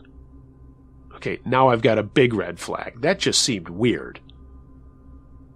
I texted the mom to ask her if everything was okay and what jacket did she need, but I got no response. He was now standing over by the closet saying it's not there and maybe it's in her room. I text her again. No response. He calls out if I know the jacket he's talking about, and frankly, I do know the one. But I'm getting kind of nervous about him being there and me being there alone. I texted my friend as fast as I could and noticed that everything had gone quiet. I got up to see what he was doing. For a minute I thought maybe he was robbing the place or something. But I saw the lights on in the mom's master suite, which was on the first floor. And when I poked my head in, I could see him standing in the walk-in closet. I went over to him and said, "Isn't she coming home at midnight? I mean, it's getting close to that. Maybe you should just go get her." He turned around, yanked me into the closet, and shut the door. I started to swing around, but he put his hand over my mouth and pulled me into her clothes and started groping me. I mean, he was grabbing my breasts, he was putting his hand between my legs and squeezing my butt. I could smell the booze on his breath, and I was in total panic mode. But in the back of my mind, I remember what my dad told me, and he's an ex-Marine and super huge into fitness. I remembered the lesson he told me, balled up my fist, and smashed it into his package, and he let go of me. I kicked at the side of his knee as hard as I could, and he fell down.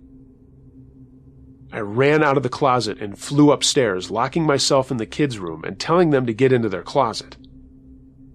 The poor things were still asleep and had no idea what was going on.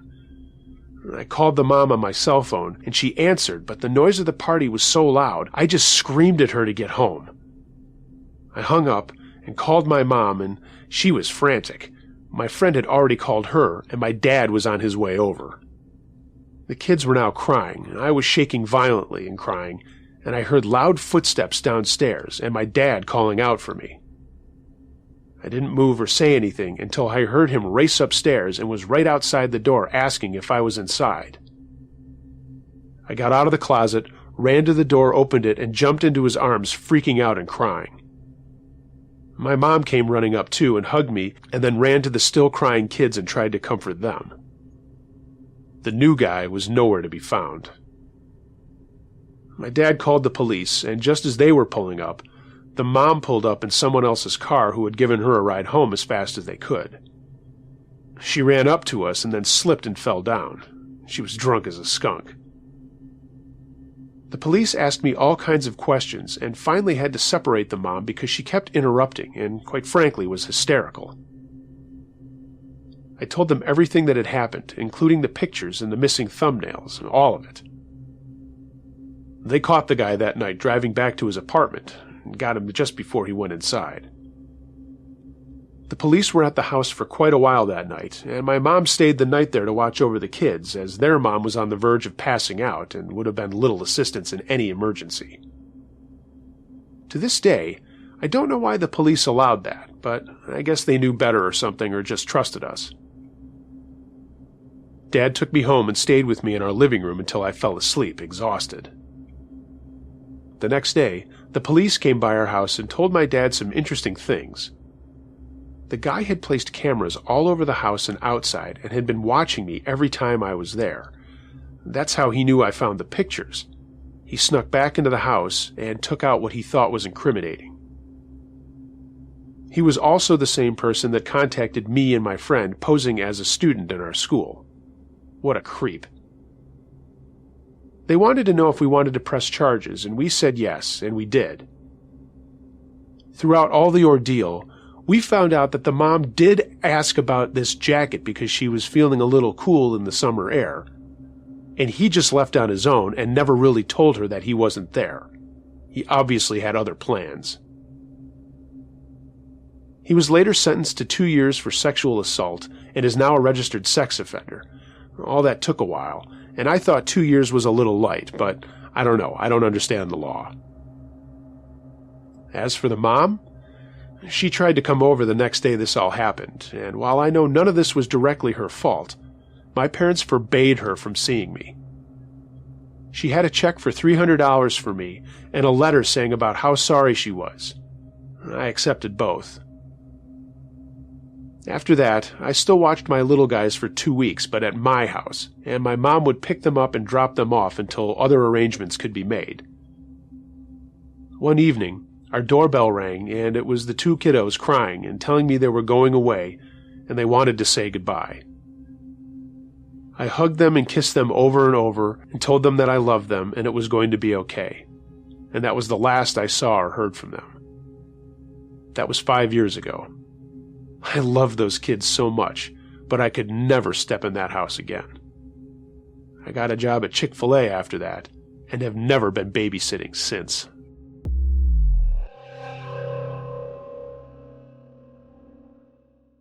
Last year, 2018, was a very busy year for me, meaning that I had little to no time to meet any girls. Due to my busy schedule, I decided to make a Tinder account. I've never had any experience with such app or online dating, and I didn't actually plan on meeting up with a random girl to go on a blind date or anything. I just wanted to see what the fuss was about, and if that shit actually worked. So, the app still being something new to me, I matched with this really pretty girl. She seemed short, light-skinned, and had a nice smile. Her account wasn't a catfish or any sort of fake profile. It seemed genuine and legit. Anyway, I know that I didn't actually want to hit it off with any girl in this manner, but she was very hot, and I said, fuck it. So I slid into her DMs with a simple, hey. A couple of hours went by, and we got each other's Snapchat users and phone numbers. We exchanged Snapchat photos, so with that said, there's no way that her Tinder account was a fake. I felt better knowing that for some reason. She said that she lived in a city that was about 25 or 30 miles north of mine. I had nothing planned for the next day, and neither did she, so we decided to meet up at her house to mess around. The next day came, and we planned to meet up around 10:30 that night. The neighboring city where she was from was a 30 to 45-minute drive from my place, so around 10ish I decided to start driving over. As I was driving over, I got a phone call from her telling me to go over at a later time, around midnight. I didn't mind, and since I had friends who lived in her city, I paid them a visit while I waited for her. 11:45 rolled around, and I started to drive to her place. My friends didn't know what I was up to. They just thought I popped in to visit them randomly. So, this girl sends me her address, and at first the address that she had sent me led me to this upper-class suburban neighborhood. I reached the address, and it was close to what I would describe as a white mansion. I called her to tell her that I was parked in her driveway, and I asked her to come outside so I could assure myself that I was at the right place.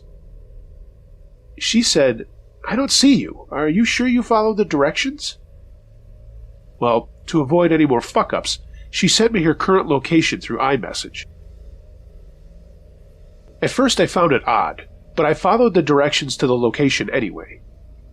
So, midnight rolled up, and I was on my way to her current location, which was actually kind of far from the address that she had originally sent me. As I was driving, the directions were telling me to drive off the path and into a dirt road surrounded by cornfields. This spooked me a little because I was now in the middle of nowhere, about 10 minutes from any civilization. Red flags started to go off in my head, but I ignored them because there's no way her account could have been a setup. I'd seen her pictures on Snapchat, and you can't Photoshop those as far as I'm aware. So, after driving through a dark-ass dirt road through this cornfield, the directions led me to a broken-down old house. It looked uninhabitable. There were no cars outside or in the driveway, and the only light I saw on was the porch light. I called the girl to tell her that I was outside, and she replied with, "Okay, I'll be right out." On a side note, I'm a pretty big dude, and I train every day. I'm not intimidated by others, but there are some situations where you're helpless and have no option but to evade for fear of your life. So I'm waiting by my car, and I see this figure come out the front door. And it was dressed like a fucking nun. Black veil, long black dress, voodoo charms, and she's also holding a fucking voodoo doll on her left hand. I was pretty spooked out, but I thought it was just a prank.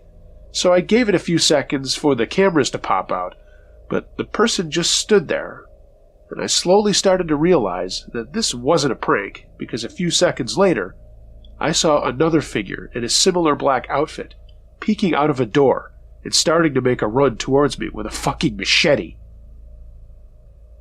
I didn't even bother trying to fight back because I knew I was going to end up gutted or skinned alive by these psychos, so I immediately jumped in the car and floored it the fuck out of there.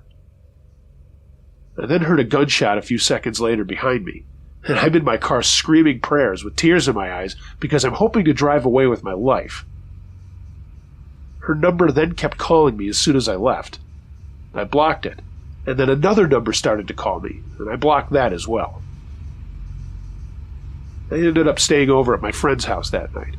I explained everything that took place, and he wanted to go check it out together with our group of friends, but I was too terrified to even go back there. I called the police, and they went to go check it out, but the place was abandoned by the time they got there. They said that the address had been vacant for years, so they simply made a report out of it. Whoever it was never found. The whole thing was a sick setup to begin with. The girl was planning on luring me so they could do God knows what. I deleted my Tinder account. I'm pretty sure it works if you're only looking to get laid, but somehow I had the worst luck in the first time I ever decided to use it. Don't ever meet a stranger somewhere that isn't public. Shit can always go sideways.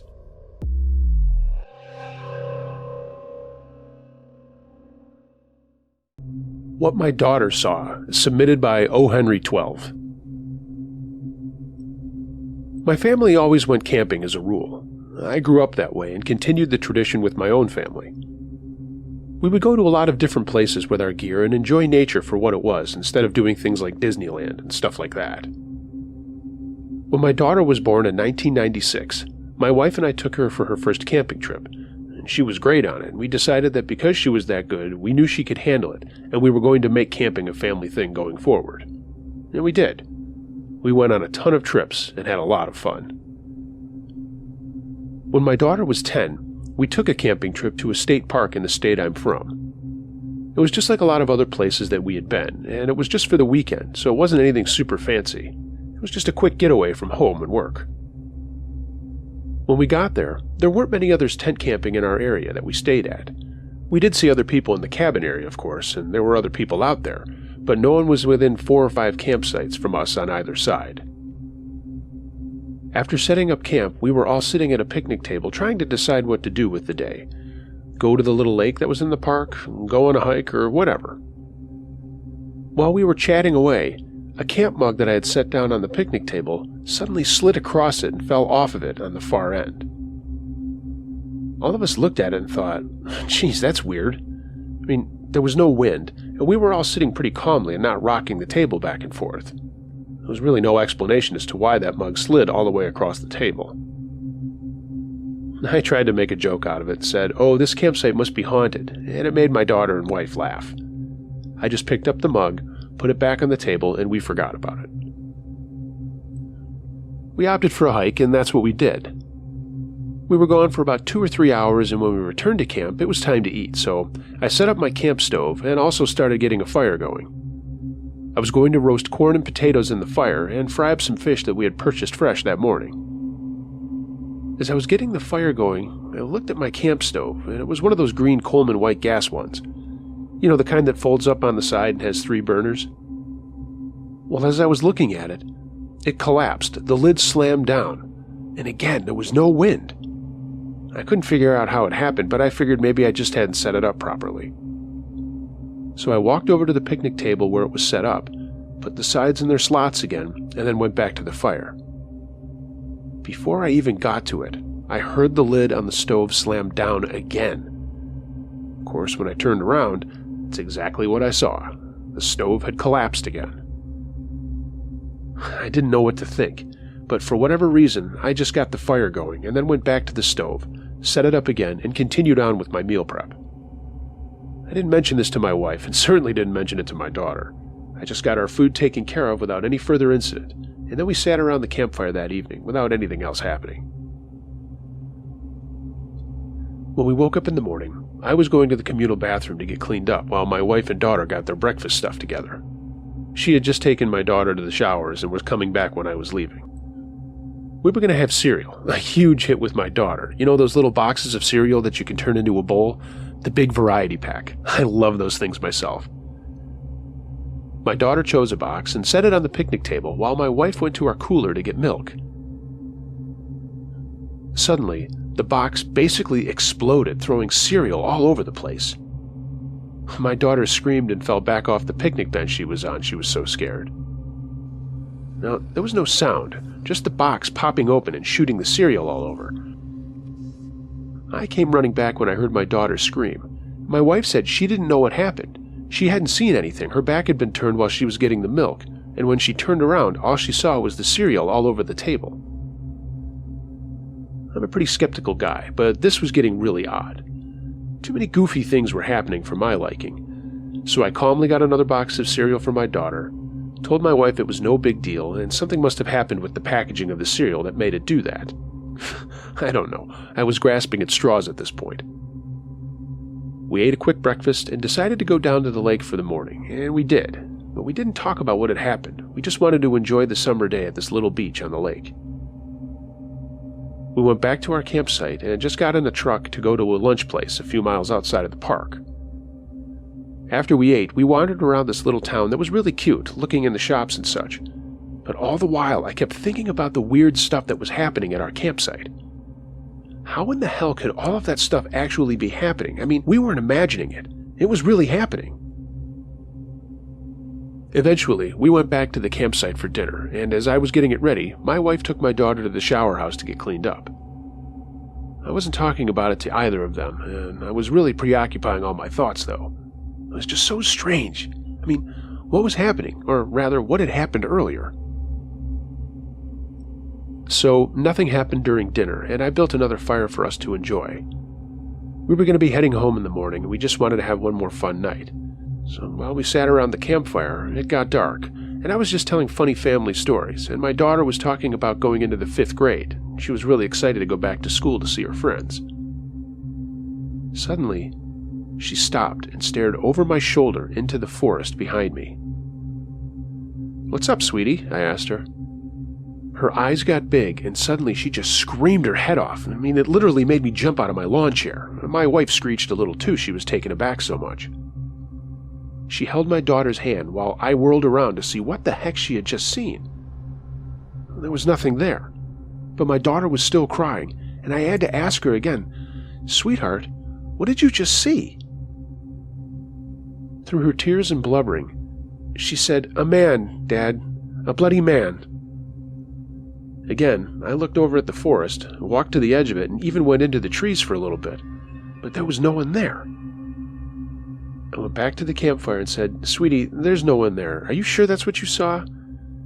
She nodded her head and said, "Dad, there was a bloody man standing there just watching us." Well, that was it. My wife decided that we were leaving right then and there, and I agreed as I didn't want my daughter to spend the night terrified out there. I started to pack everything up, took the tent down, and my wife and daughter just sat by the fire. Then my wife got up to help me get everything into my truck. Once we were loaded, we got in for the drive home. As I was backing out of our campsite onto the little road that would lead us out of the park, my headlights illuminated the forest behind our site, and my blood ran cold. There was a bloody man standing at the edge of the forest, but he wasn't really all there, if you know what I mean. He was kind of transparent, the typical ghost kind of thing that you hear about. I couldn't believe it was happening. I blinked, looked back up, but the man was gone. I'm telling you, I know he was there, and I saw him as plain as day. I didn't say anything about it to my wife or daughter. We drove home and got in bed, everyone a little shaken up still, and we were talking about what had happened at the campsite. Finally, I put a stop to it, saying that we were all very tired, and all we were doing was getting ourselves worked up even more. My wife agreed, and my daughter didn't really want to talk about it anymore either.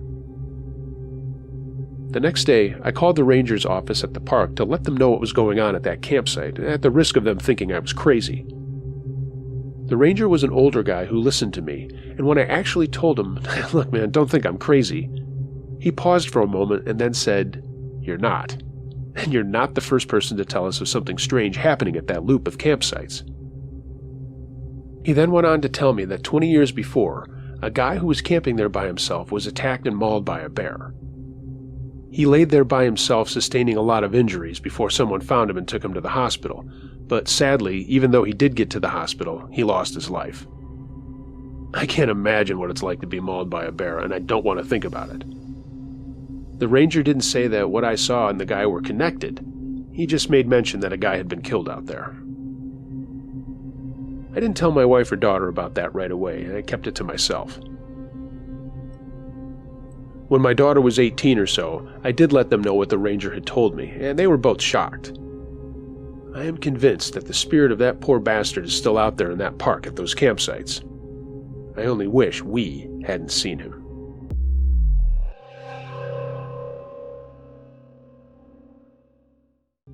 What was in the house? Submitted by Adaptive Reasoner.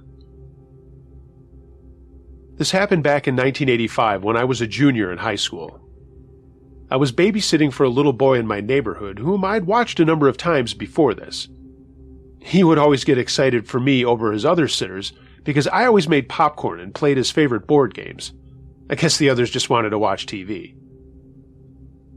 Anyway, it was a Saturday night and I remember it was storming pretty well. Rain, that was. It was spring right before summer, as I recall. It was warm out, but there was the rain. We were playing Candyland and munching on popcorn when I heard a loud thump come from the basement. Let me explain. This was a fairly new development we lived in, so the houses had just been built. This wasn't the typical creepy old house. Their basement was fairly open and had a ping-pong table and some chairs outside of the regular stuff people acquire in their basements. He didn't notice the sound, so I blew it off and just played the game. A few minutes later, I heard it again. This time he said, and I'll call him Tommy for this story, "What was that?" I said I didn't know, but I'd go check. I went down the stairs to the basement after flicking on the lights. There was nothing down there. All was well. I shrugged and went back upstairs.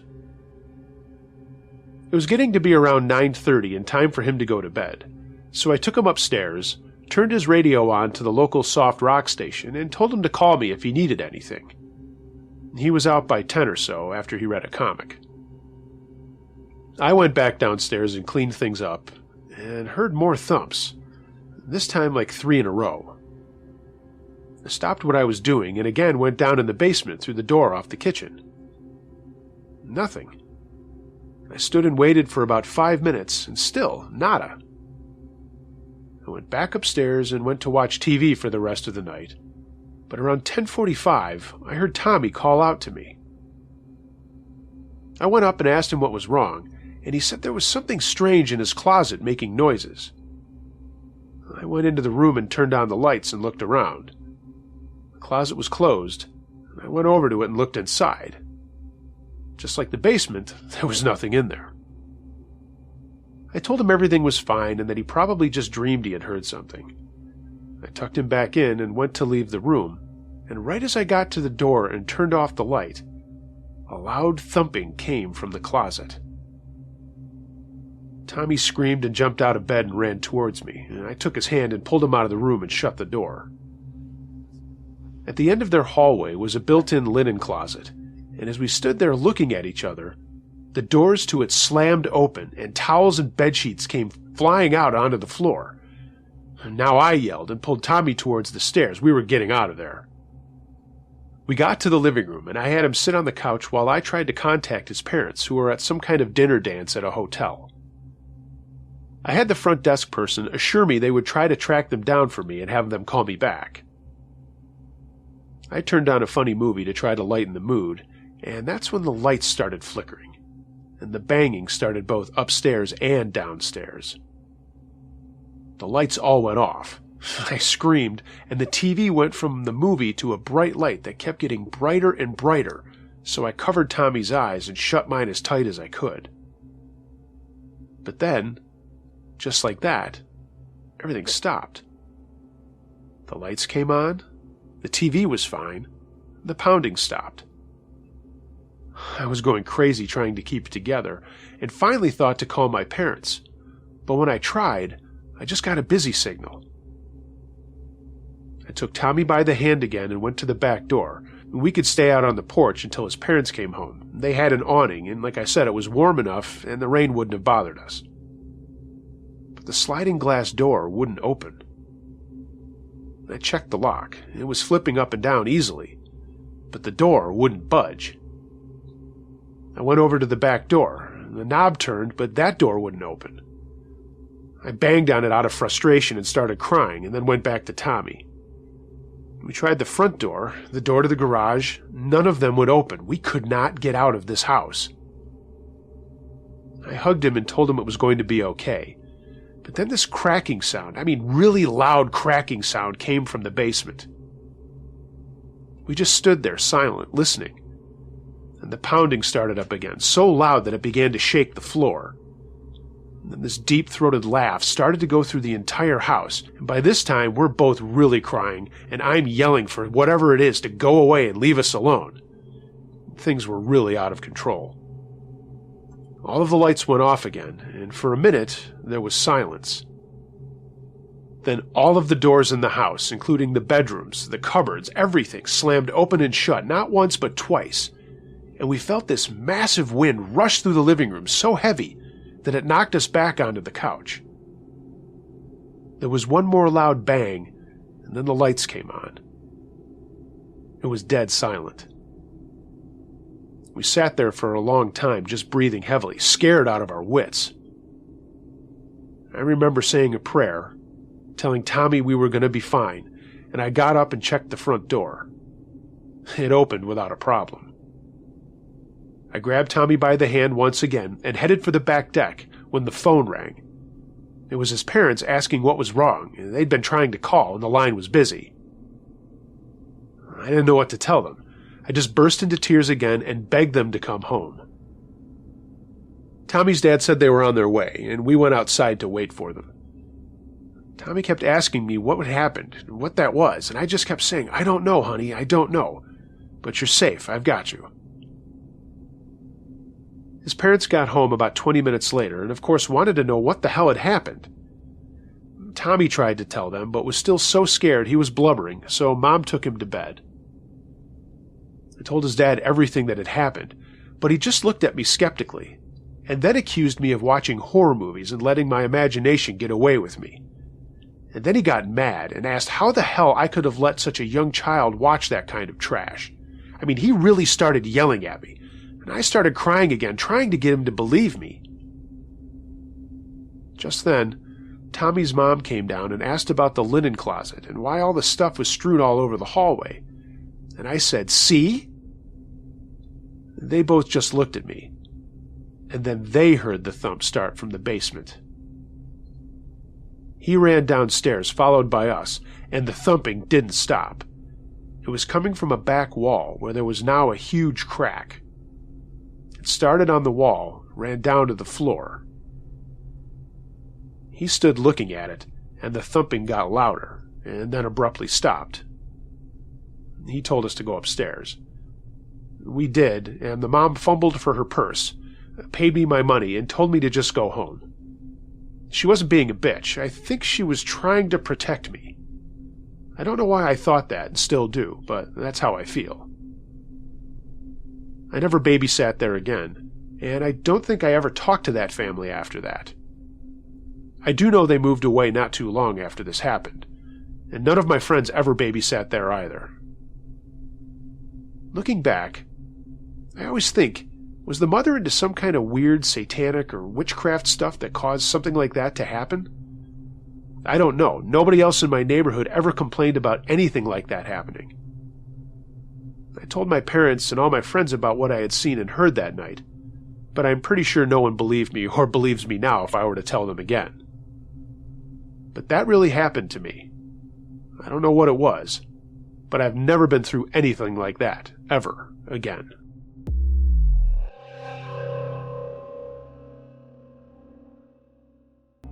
Lost. Submitted by B. Bopalula. This story doesn't have any ghosts or monsters or Bigfoot or whatever, but it's the scariest thing that ever happened to me.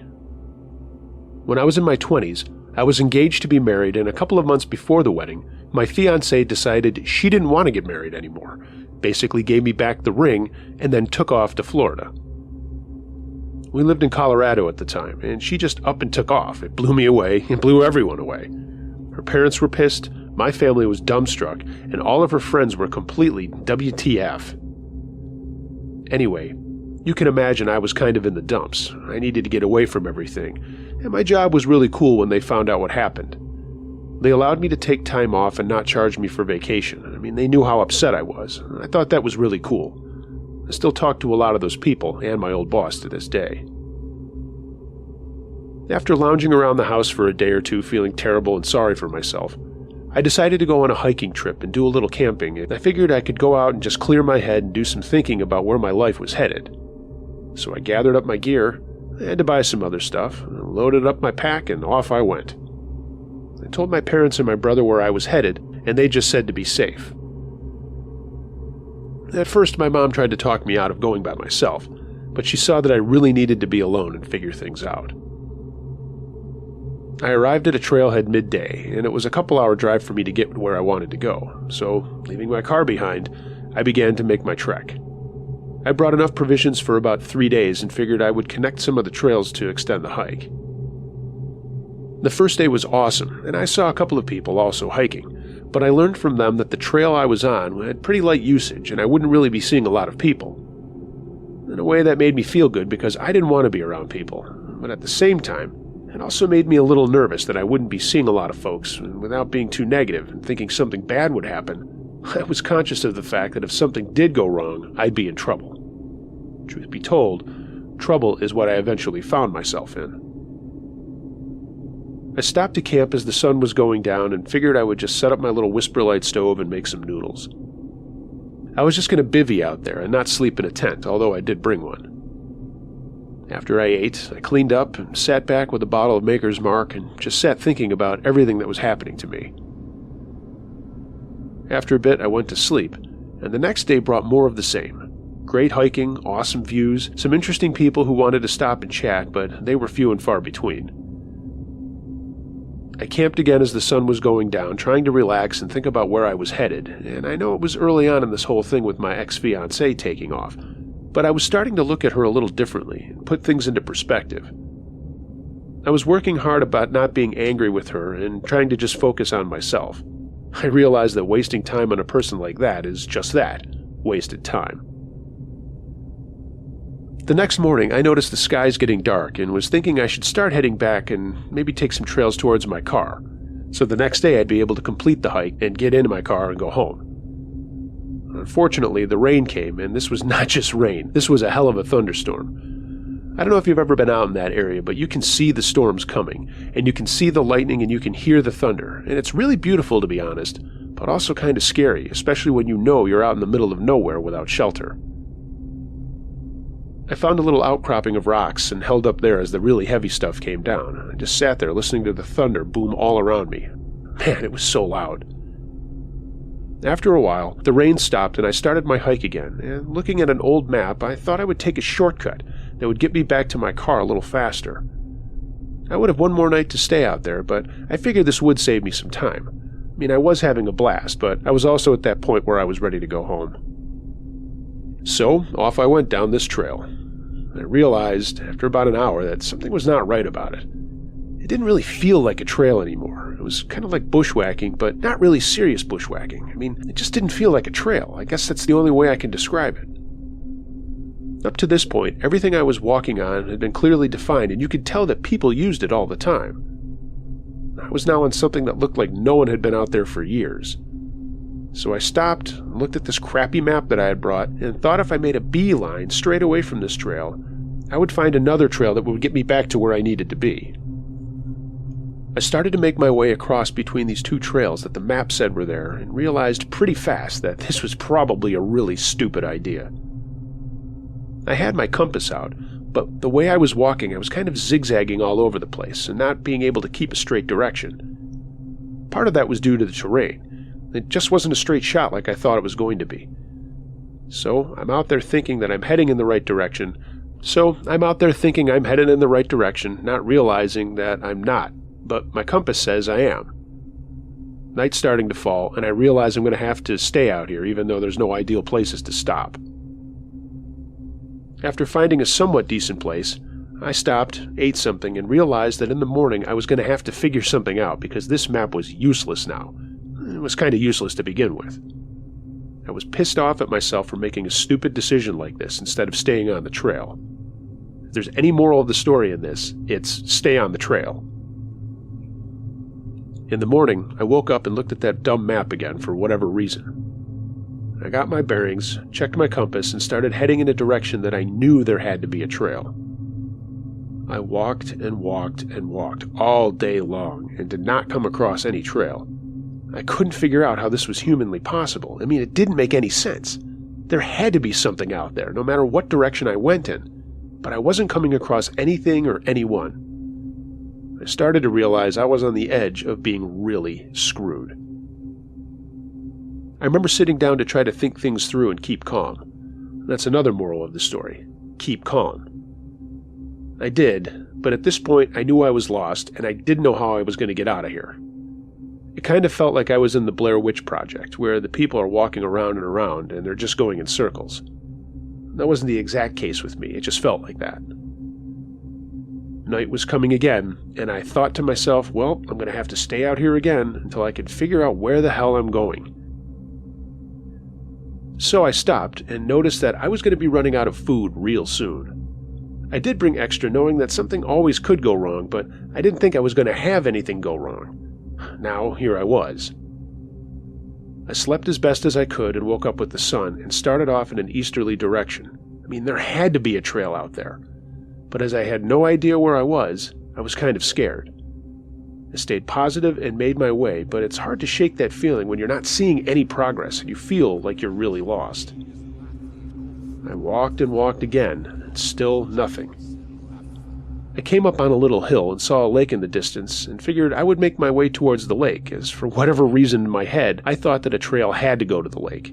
Yeah, that's the way I was thinking, not super rational.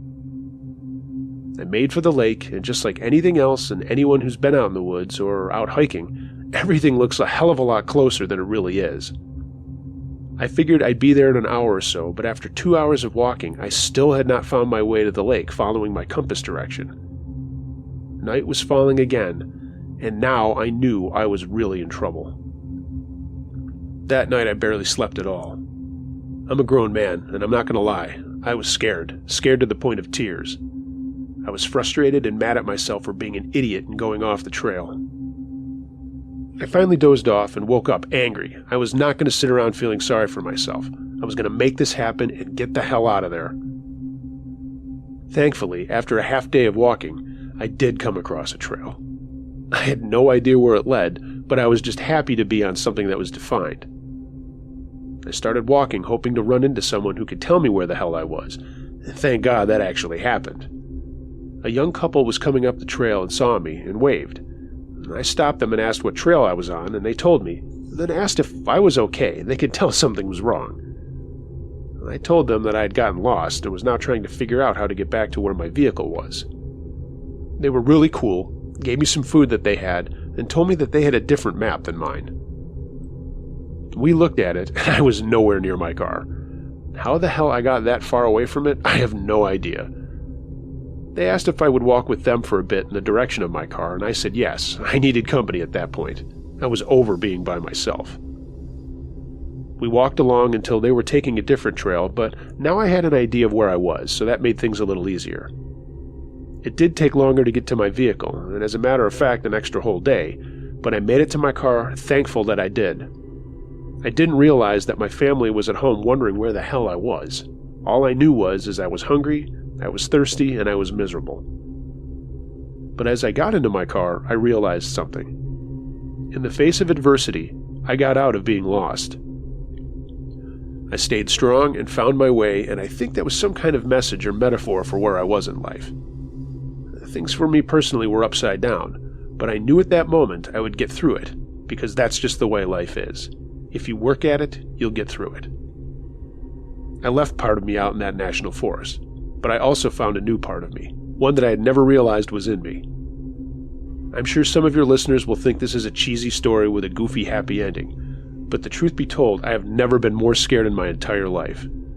If you've ever really been lost and you're fighting the feelings that you have when you're out in the middle of nowhere all alone, let me tell you, it's scarier than any horror movie.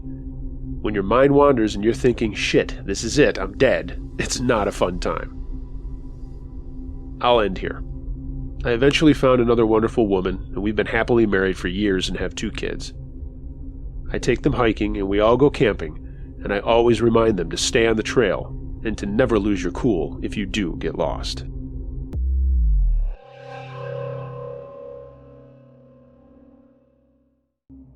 My Time as a Nanny, submitted by Ariel.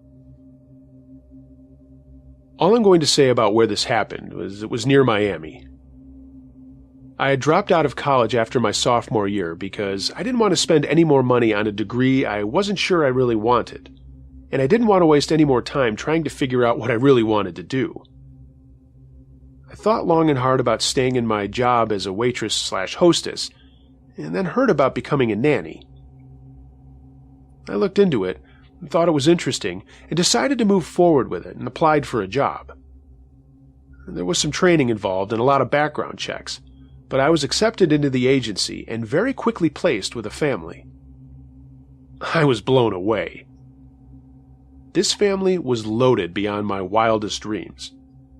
Yes, it was about an hour away from home, but there was no way I couldn't take this job. I was to watch 2 kids all day long, even though the mom was a stay-at-home mom. It was 2 boys, both aged 4. They were twins. She spent most of her days at the gym, coffee shop, shopping, lunch dates with friends, and was also involved with a local charity, so she was rarely at home. So much for being a stay-at-home mom. The father had his own business and was extremely busy with that. I didn't know exactly what it was, and I didn't see him as much as I saw the mother. He was away on business trips quite frequently. The times I did spend with him, though, he was very nice to me. Their house was insane. I couldn't tell you the exact square footage, but it had to be at least 15 or 20,000 square feet. There were like 12 bedrooms and 10 bathrooms, 2 separate den offices, a couple of different living rooms, a 6-car garage, a separate garage for even more cars, and an entire back house, which was mine. Even that had 2 bedrooms, a full kitchen, 2 bathrooms, and immediate access to a massive in-ground pool. Okay, I know this is a lot of backstory, but it's kind of important. So my job went. I watched the 2 boys every day, and they were not in preschool for whatever reason. And I was required to do these teaching modules with them, and I think that's what the mother thought was adequate before they went to kindergarten the next year. It was a good job. I liked being with the kids. As I said, the father was extremely nice to me, and the mother was extremely fair as well.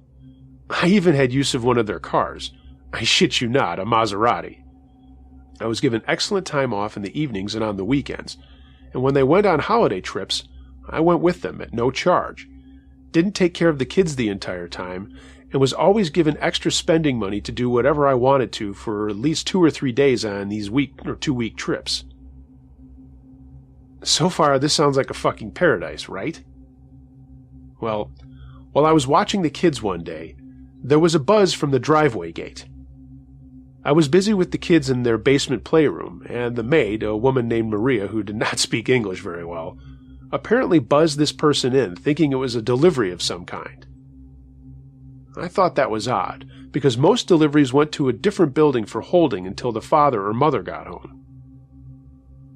So, I'm playing with the kids, and I hear a noise from upstairs and down the hall at the front door, and Maria starting to yell in Spanish very loudly, and then she screamed. I looked at the kids and told them to stay put, and I would be right back. I went upstairs and looked down the hallway to see 3 guys in black suits standing in front of Maria. One was talking to her in Spanish, and the other 2 were behind him, and I couldn't miss the fact that they were both holding handguns. From my vantage point, I could see through the back living room/dining room atrium windows that there were 4 other guys in the backyard, all also in dark suits, all also holding handguns. I immediately backed up, closed the door softly, went downstairs and grabbed the kids, went to the far end of their playroom. They had one of those little plastic playhouses there, and I told them that we were going to have a tea party inside. We went in. I was freaking out, but I didn't want them to freak out alongside me, so it was very hard to keep all this in. I had no idea what was going on, but the sight of those guns was scaring the shit out of me. Suddenly, I heard another scream again from upstairs, and a lot of shouting from the mother. She had just come home and walked in on all of this, and I'm sure she was also freaking out due to her screams. I heard footsteps racing all throughout the house very quickly, with the continued screaming of Maria and the mother. I heard the basement door open, and footsteps come down the hallway, and the sound of two men talking while going room to room looking for something. I was holding my breath and telling the kids to be as quiet as they could, when the door to the playroom popped open, and through the playhouse window, I saw two men coming straight into the room with their guns out, looking around. One obviously caught my eye, came straight over to the playhouse and ripped the door open. Both of the boys didn't scream, but just looked wide-eyed up at this intense-looking man of what I assume was Spanish or Puerto Rican heritage. In hindsight, as fucking scared as I was, I have to admit he was actually very handsome. I know, I'm a fucking maniac. He looked me in the eye and simply said, "Nanny?" I don't know a lot of Spanish, but I knew what he was asking, and I held on to the two boys and vigorously shook my head up and down and said, "Yes, yes, yes, yes, yes, Nanny, Nanny, Nanny." He sort of smiled, put his gun down, said something to the other guy, and they both backed out of the room and closed the door. I heard the footsteps retreat back upstairs, and lots more shouting and screaming. I was so scared I had pissed my pants, and the kids noticed and started giggling. Well, they were 4 years old, and they had zero idea of what had just happened. So, what had happened? Well, the father was actually a drug dealer or some kind of money launderer for a drug dealer. I don't really know the details. These gentlemen were there to find him or whatever it was they were looking for. And that's the basic gist of what I got, but I wasn't told much, and I didn't ask a lot of questions for obvious reasons. When I knew all of the men had left the house, I took the kids upstairs to the mother, who was crumpled up on a living room couch, crying into her iPhone. I sat the kids next to her, looked for Maria, who was crumpled over into the kitchen, also crying while she was sitting on the floor. I stood there for a minute before realizing I had to change my clothes. So I went back to the house that I stayed in, changed my clothes, got cleaned up, and I immediately started putting all of my things into my bags, as there was no way in hell I was staying there for one more fucking minute. The mother came up to talk to me and kept reassuring me that something like this would never happen again and that everything was okay and we were safe. I told her that I loved her kids very much, but there was no way I could be involved with a family like this despite the money and my love for the kids. I got my things together, called a friend to pick me up, called the agency and quit on the spot and with no reason given to them, and then went home to my parents, like I said, an hour away. I told them everything that had happened, and they hugged me extra tight and told me that I did the right thing. Despite repeated calls from the mother, I did not go back no matter how much money they offered me, and believe me, they offered me a considerable raise. So, there's no monsters or crazy kids or anything like that in my story, but dear God, I have never been that scared in my entire life. I went back to my job in the restaurant, enrolled in community college, and put it all behind me. I have not heard from those people in over 3 years, and I'm planning on moving to Denver soon. Thank you for telling my story if you do. Damn, I'm getting chills just thinking about that guy opening that playhouse door with a gun drawn, staring into my eyes, thinking how close to death I may have come.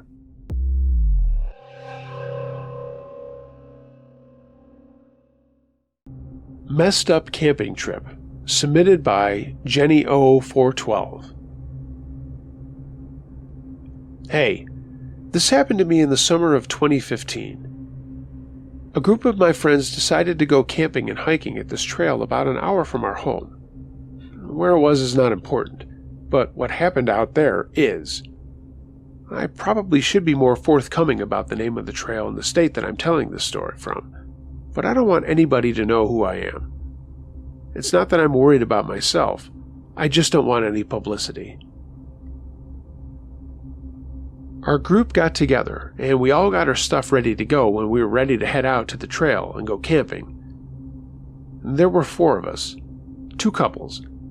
Me, I'll call myself Jenny, My boyfriend I will call Todd, my friend Krista, and her boyfriend I'll call Bob. We were planning on hiking and camping along this trail that was a loop of about 30 miles. We were going to take it easy and go around it in about 10-mile increments. We would stop after 10 miles, set up camp at a site we could find that was open, and just hang out and have a few glasses of wine or whiskey as we enjoyed the wilderness and our company. We hit the trailhead and made our way to our first stop. There was no one there at the lean-to when we got there, and we were excited that we would be out there with just the four of us. Totally stoked, we set up camp. The guys got a fire going for our campfire cheer. My boyfriend Todd broke out a bottle of wine and poured everyone a glass. Right, don't take us as massive drunks, but we had an entire backpack full of wine that Todd had carried on his chest. Yeah, lulz. Anyway, we all had a few glasses of wine, and we were just winding down watching the sunset over the trees, when we heard the snap and footsteps of someone coming up the trail towards the campsite. It was this guy. He looked disheveled and smelly, to say the least. I mean, frankly, he looked like a homeless guy that I would see on the downtown streets of the city that we lived in. Not wanting to be rude or be jerks, we invited him over to have some of our meal, which now involved hot dogs. This guy sat down, thanked us, and said that he was hiking from the north to the south all the way across the United States. He was interested in taking pictures of every place that he had been and the people that he would meet, so he asked us while he ate a hot dog if he could take pictures of us. Well, like I said, we were a couple of glasses of wine deep, so we said sure. He asked us our names, and we told him our first names but not our last names. I think we all felt that that would have been a little weird. He took some pictures of us, had another hot dog and a cookie, and then said he was going to continue to walk down the trail for another couple of miles while it was still light out. As it was dusk, it was starting to get dark while we watched the sunset, but there was still enough light for him to walk down the trail. We didn't think anything of it until Krista said, "Do you guys think that guy was weird?" I told her that he was probably just some guy that was hiking and we shouldn't think too much about it. But yeah, he did look kind of spaced out. The guys just said he looked like some dude who was high on life and probably high on the ganj and just enjoying some of his time out in the woods. I wish that had been the case, because what happened next is the reason I sent you this story. We all went to sleep a little bit later that night after taking care of our food and putting it in a bear bag and hoisting it up into a tree, and then letting the fire die down. We crawled into our tents for a much-needed sleep to get ready for the next day. But when we woke up, we all found out that leaving our boots outside of our tent was a bad idea, because the laces of our boots had been removed. I mean, literally, they were stolen. They had been taken. We couldn't find them anywhere around our campsite, and there was absolutely no reason that we would have done that on our own as a prank. But, nonetheless, all of our bootlaces were gone. I looked at my boyfriend and said, "Todd, what the hell are we going to do now?" Todd, being the everlasting woodsman and outdoor freak, said that he actually brought extra laces, but only for 2 pairs of boots. We talked about what we were going to do, and I figured that there was a little town off the trail about 3 miles away that someone could go and get extra laces. I mean, at least that's what we were hoping. So for the next few miles until we got to that cross trail, Todd and Bob wore boots with no laces, and they were struggling. It's tough enough walking on an off-road trail, but without laced-up boots, it made it that much harder. When we got to the cross trail, which was actually a logging road, we switched laces and gave them to Krista and Bob and told them to run as fast as they could to town, which was about a mile away, and see if we could get extra laces. During that time, my boyfriend and I just hung out. Todd, God bless him, was feeling a little frisky and wanted to have a roll in the grass. We were pretty stinky from the hike so far, but I obliged, and that's exactly what we did. Right? Full disclosure, I'm married now, but I still think of that time with him, and I'm pretty sure he does too. I hope that doesn't make me a slut. At any rate, Krista and Bob came back about an hour after we had made love, and they had extra laces. They weren't really the laces for our boots that we needed, but they were the kind that were waxy and would do for the rest of our trip. So we set off again for the next campsite, and none of us talking about who took our laces or what had happened during the night. As a matter of fact, Bob said that it was probably squirrels or some other forest animal that took them. We all laughed about that, but hey, who knows? We went down the trail to the next campsite, and again, when we got there, there was no one there. So we set up the same way we had the night before. We indulged in more noodles and, of course, more wine and whiskey. That's when we heard someone coming up the trail behind us. And no shit, it was the same guy from the day before. He looked the same, and we couldn't blame him because we were all wearing the same clothes too. But there he was in our midst again and acting like he had never seen us before. He gave us the same spiel as before, and we didn't know what to do other than go along with it, so we did. We gave him some food, he ate some more that he had brought, and then once again he asked us to take some pictures. At this point I was kind of wigged out and looked at Todd with a, hey, let's walk over there so we can talk look. You know, the eyebrow thing. He picked up on it, and we walked away from everybody else to talk. Immediately Todd said, "Is this fucking happening? Are we seriously talking to this guy again?" I told him I felt the same way, and that's why I wanted to get away from everyone to talk about this. He said he was not okay with what was going on, but didn't want to have a huge confrontation. I told him we should just sit on it and see what happened and then go from there, even though I was kind of freaking out. Todd said that he was going to keep his 9mm on his hip from now on, rather than keeping it in his pack, and that's what he did. We went back to our campsite, Todd got his gun, and we stoked up another fire, and once again the guy wandered away up the trail. When we were sure he was out of hearing range, Todd and I talked to Krista and Bob about the whole thing, and they too were wondering what the hell was going on. That's when Krista pointed to a white piece of something on the trail, and I ran over to it. It was a Polaroid of me and my boyfriend going at it. We were kind of embarrassed, but I snatched it out of her hand, stuck it in my pack, and just said, "Oh well, I guess that guy's a shutterbug," trying to play the whole thing off, meanwhile terrified into my heart. We relaxed, had another glass of wine, but a little while later we heard some horrific screaming coming from the woods, but we couldn't tell where it was coming from. They weren't human screams. They were screams of an animal. I don't know how to really describe it, but it wasn't like a human being screaming. I mean, now there's lots of animals out in that territory. I've never heard anything like that before. And Todd said we should just go to sleep, get up early and get moving. He was going to stay up late by the fire to watch over things, because he was feeling uneasy. He didn't actually say he was feeling uneasy, but I know what he was going after when he said he was going to stay up late. He wanted to protect us. The next morning, we all woke up, packed up quick, and got ready for the next part of our trek. This was our last leg through the woods before we got to a little town where we were going to stay at a motel and then get a ride back to our car. About 2 miles from the last campsite, we noticed something funny on the trees on the side of the trail. It was something I had never seen before, but the guys recognized the guts and the stomach of an animal. They were both hunters. Todd and Bob knew right away that something was out of the ordinary as these guts were hanging from the trees and stretched out to their maximum length. Krista and I didn't say anything. We were just walking along past them. Todd and Bob kind of lolled behind and then whispered something to one another.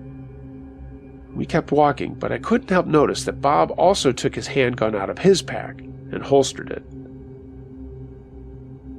We continued walking down the trail, and we were all really feeling weirded out.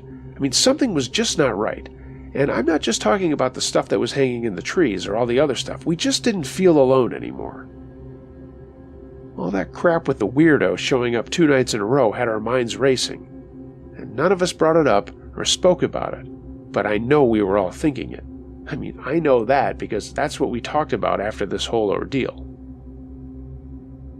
As we got to the main road that would take us back to the motel, we kind of stopped, and we looked back down the trail. And there he was, standing in the middle of it, with his camera up, still taking pictures of us. That guy. That creepy weirdo guy. I couldn't help but notice that his hands had blood on them. We all stood there looking at him for at least 30 seconds before he raised his hand, which was bloody, and he waved at us and then turned around and just walked back down the trail. I looked at Todd and just said, "What the fuck?" And we all decided to hightail it to the motel. We didn't even stay there. We all took showers, got cleaned up, and then called a cab company for a ride back to our car. We didn't want to spend one more instant out in that space. Who knows what the fuck that guy was doing, but holy shit, we know he was following us, and we know he was taking pictures of us the entire time. I still have that Polaroid of me on top of Todd. I hate to think that my face and the face of all my friends is somehow tacked up in some shack in the middle of the woods owned by that guy. I mean, seriously, it's been years, but what a fucking creep.